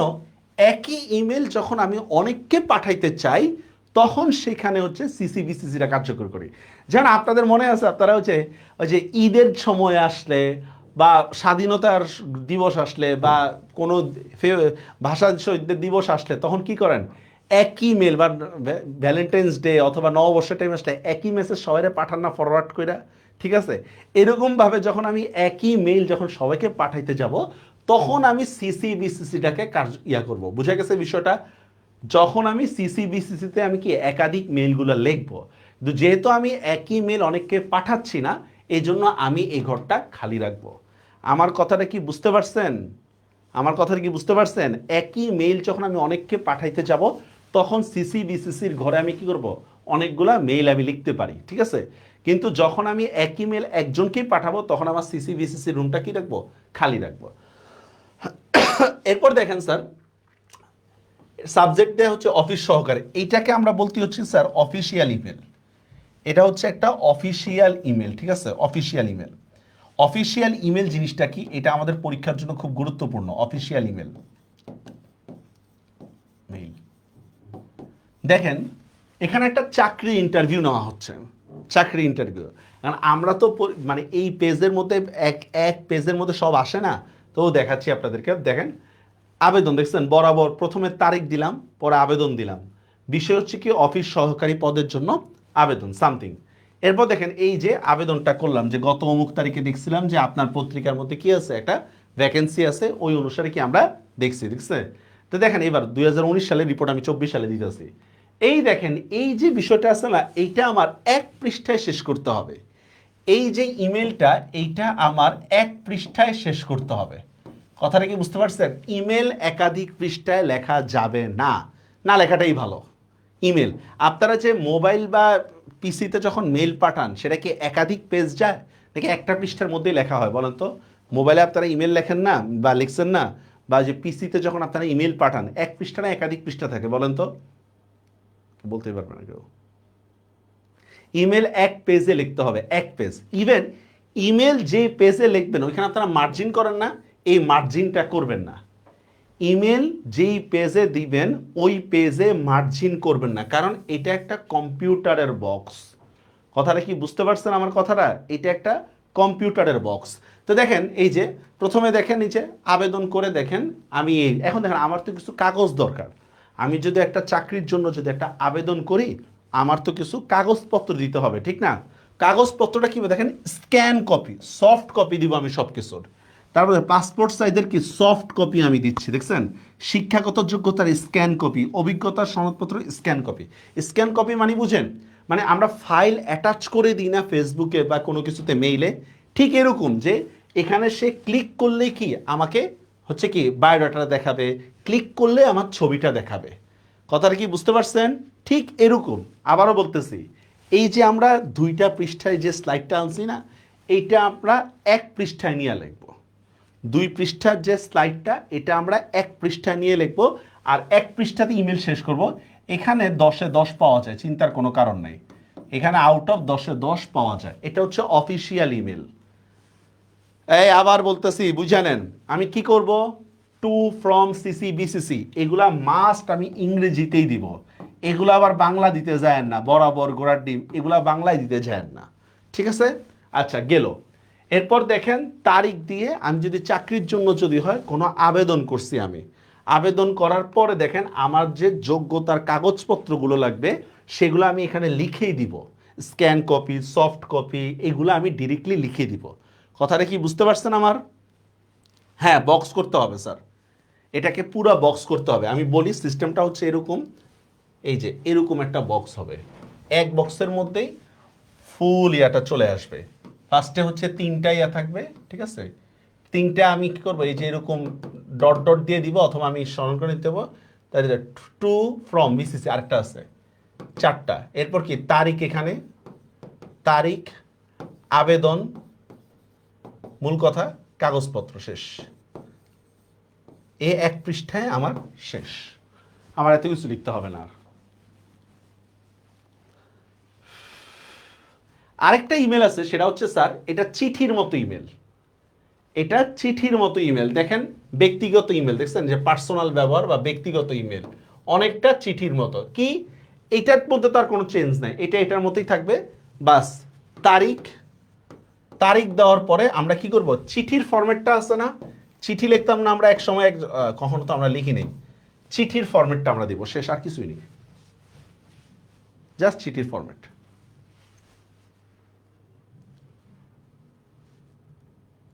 এটা স্যাররে জিজ্ঞেস করেন যে স্যার কেন আমরা বক্স করব না। আপনারা যখন ইয়াতে পাঠান, মানে মোবাইল বা জিমেলে যখন পাঠান, তখন কি একটা ফরম্যাট থাকে না, বক্স থাকে না? কি বলেন? না না, মার্জিনের ভিতরে বক্স দিবেন না, ওই পেজের মধ্যে কোনো মার্জিনই দিবেন না, ওই পেজের মধ্যে কোনো মার্জিনই দিবেন না ওইখানে। বলেন আপনারা যখন মানে মোবাইল বা পিসিতে যখন মেইল পাঠান, একটা বক্স থাকে না, একটা ফরম্যাট থাকে না, এটাই তো সেই ফরম্যাট, এই যে শেষ।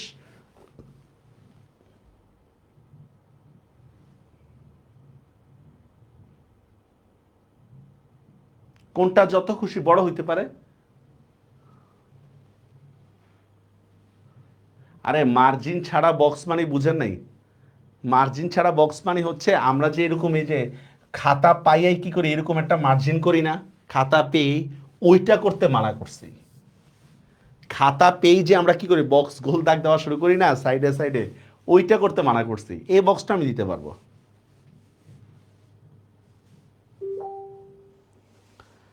আচ্ছা, আবেদনপত্র কি করবো না, আবেদনপত্র মানেই বুঝি নেই কোনটা স্যার। উৎসব হাত, এটা তো সবগুলাই তো এক পৃষ্ঠায় লিখতে হয়, মোবাইলে আপনি যত বড় মেইলেই লেখেন না কেন। শিক্ষাগত যোগ্যতার স্ক্যান কপিও দিতে হবে, সব কিছুই দিতে হবে, যা যা চাইছে শিক্ষাগত যোগ্যতার স্ক্যান কপি। ইমোজি দিবেন, নাম্বার যা আছে নাম্বার মাইনাস করে দিবে, কোনো কিছু ইমোজি দেওয়া যাবে না। হ্যাঁ, এক পেজে লিখতে হবে স্যার, এক পেজে লিখতে হবে। আবার বলতেছি দেখেন, এই 3টা, এই 4টা যে বক্সের কথা, এইটা হচ্ছে সবার ক্ষেত্রে সেম, এখানে কোনো কোয়েশ্চেন নেই। কিন্তু যেটা পার্সোনাল ইমেল, এখানে তারিখের পরে চিঠির ফরম্যাট, চিঠিটা যে আমরা লিখি না, আশা করি তুমি ভালো আছো, লেখাপড়া করতেছো, বুয়েটে চান্স পাইছো, ভালো করে লেখাপড়া করবা, শিক্ষিত হবা, ইত্যাদি ইত্যাদি, শেষ। এটা একটা ইমেল। ইমেল জিনিসটা কি জানেন, মেসেজের একটা লং ফর্ম, এটাই হচ্ছে ইমেল। এখানে আর কোনো ফর্মালিটিস নেই। কিন্তু এই যে এটা আছে না, এই যে চাকরির জন্য যে ইমেল, এখানে দেখেন আবেদনপত্র লাগবে, আবেদনপত্রের পরে কাগজগুলো লাগবে, এটাই হচ্ছে ফর্মালিটিস, আর কিছু না। এটা ইমেলে যত কম লেখা যায় তত ভালো, ঠিক আছে? এক পৃষ্ঠার মধ্যে অবশ্যই শেষ করার চেষ্টা করবেন, এক পৃষ্ঠা। সিসিবিসিসি খালি রাখবেন স্যার, যেহেতু আমরা একই মেইল অনেকজনকে পাঠাচ্ছি না, সিসিবিসিসি। কিন্তু হ্যাঁ, যদি আমরা একই মেইল অনেকজনকে পাঠাই, তখন সিসিবিসিসিতে কিছু মেইলের নাম দিয়ে দিই, আর কিছু না। আচ্ছা ঠিক আছে, আগ থেকে কিছু, আপনার আগ থেকে সব মার্জিন করার দরকারটা কি? আমার ভুল হয়েছে, থাক মার্জিনের বিষয়টা বলে। না, বইতে ইমোজি, ইমোজি কখনোই দিবেন না এগুলা।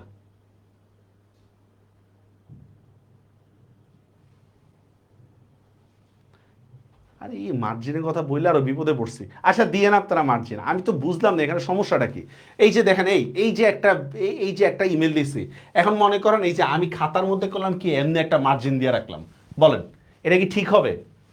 আপনারা যখন গুগল বা পিসিতে যখন লেখেন, তখন কি এরকম কোনো মার্জিন থাকে? আমি জাস্ট বলছি যে আমরা পেজ পাওয়ার সাথে সাথে যে একটা মার্জিন করি না খাতা ইয়াগুলোকে, খাতায় মার্জিন করি না, এই মার্জিনটা ইমেলের জায়গাটা না করতে, এইটা বলছি। এটা কঠিন কি আমি বুঝলাম না।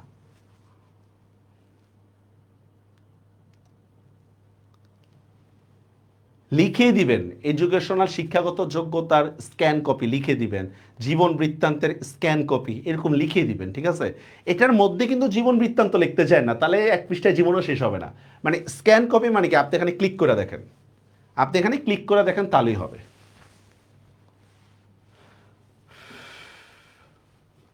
ইমেলের আর কোনো নিয়ম নেই এখানে, কি খুব এখানে কি খুব কঠিন নিয়ম বললাম নাকি? আমি আমি তো বুঝতেছি না কোথায় সিসি দেখতে হয় বিসিসি দেখা হয় সেটা পরে দেখে আমি যেখানে অনেক কঠিন নিয়ম বললাম নাকি?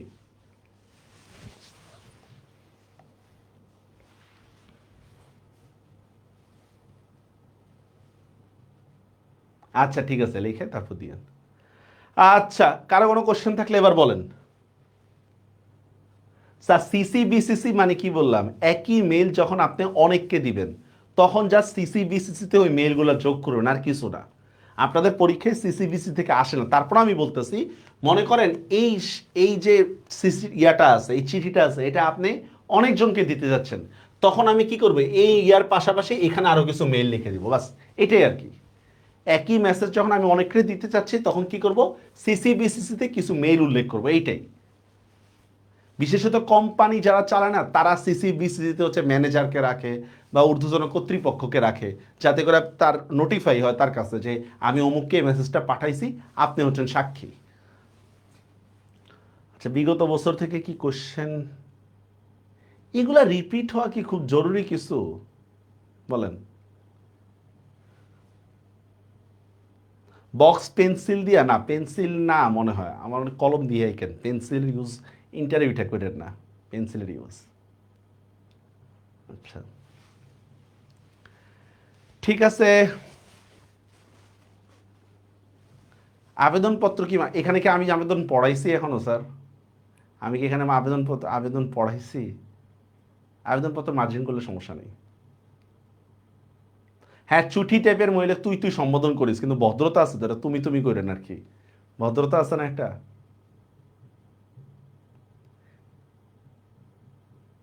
আরো 2 ঘন্টা ক্লাস হবে। আচ্ছা, আর কারো কোনো কোশ্চেন আছে? বৈদ্যুতিন চিঠি মানে ইমেল। হ্যাঁ, এগুলা কমন পড়া লাগবে না স্যার, এগুলা নিয়ম জানলেই হবে। আমার কমন পড়ার কোনো দরকার নেই এগুলা।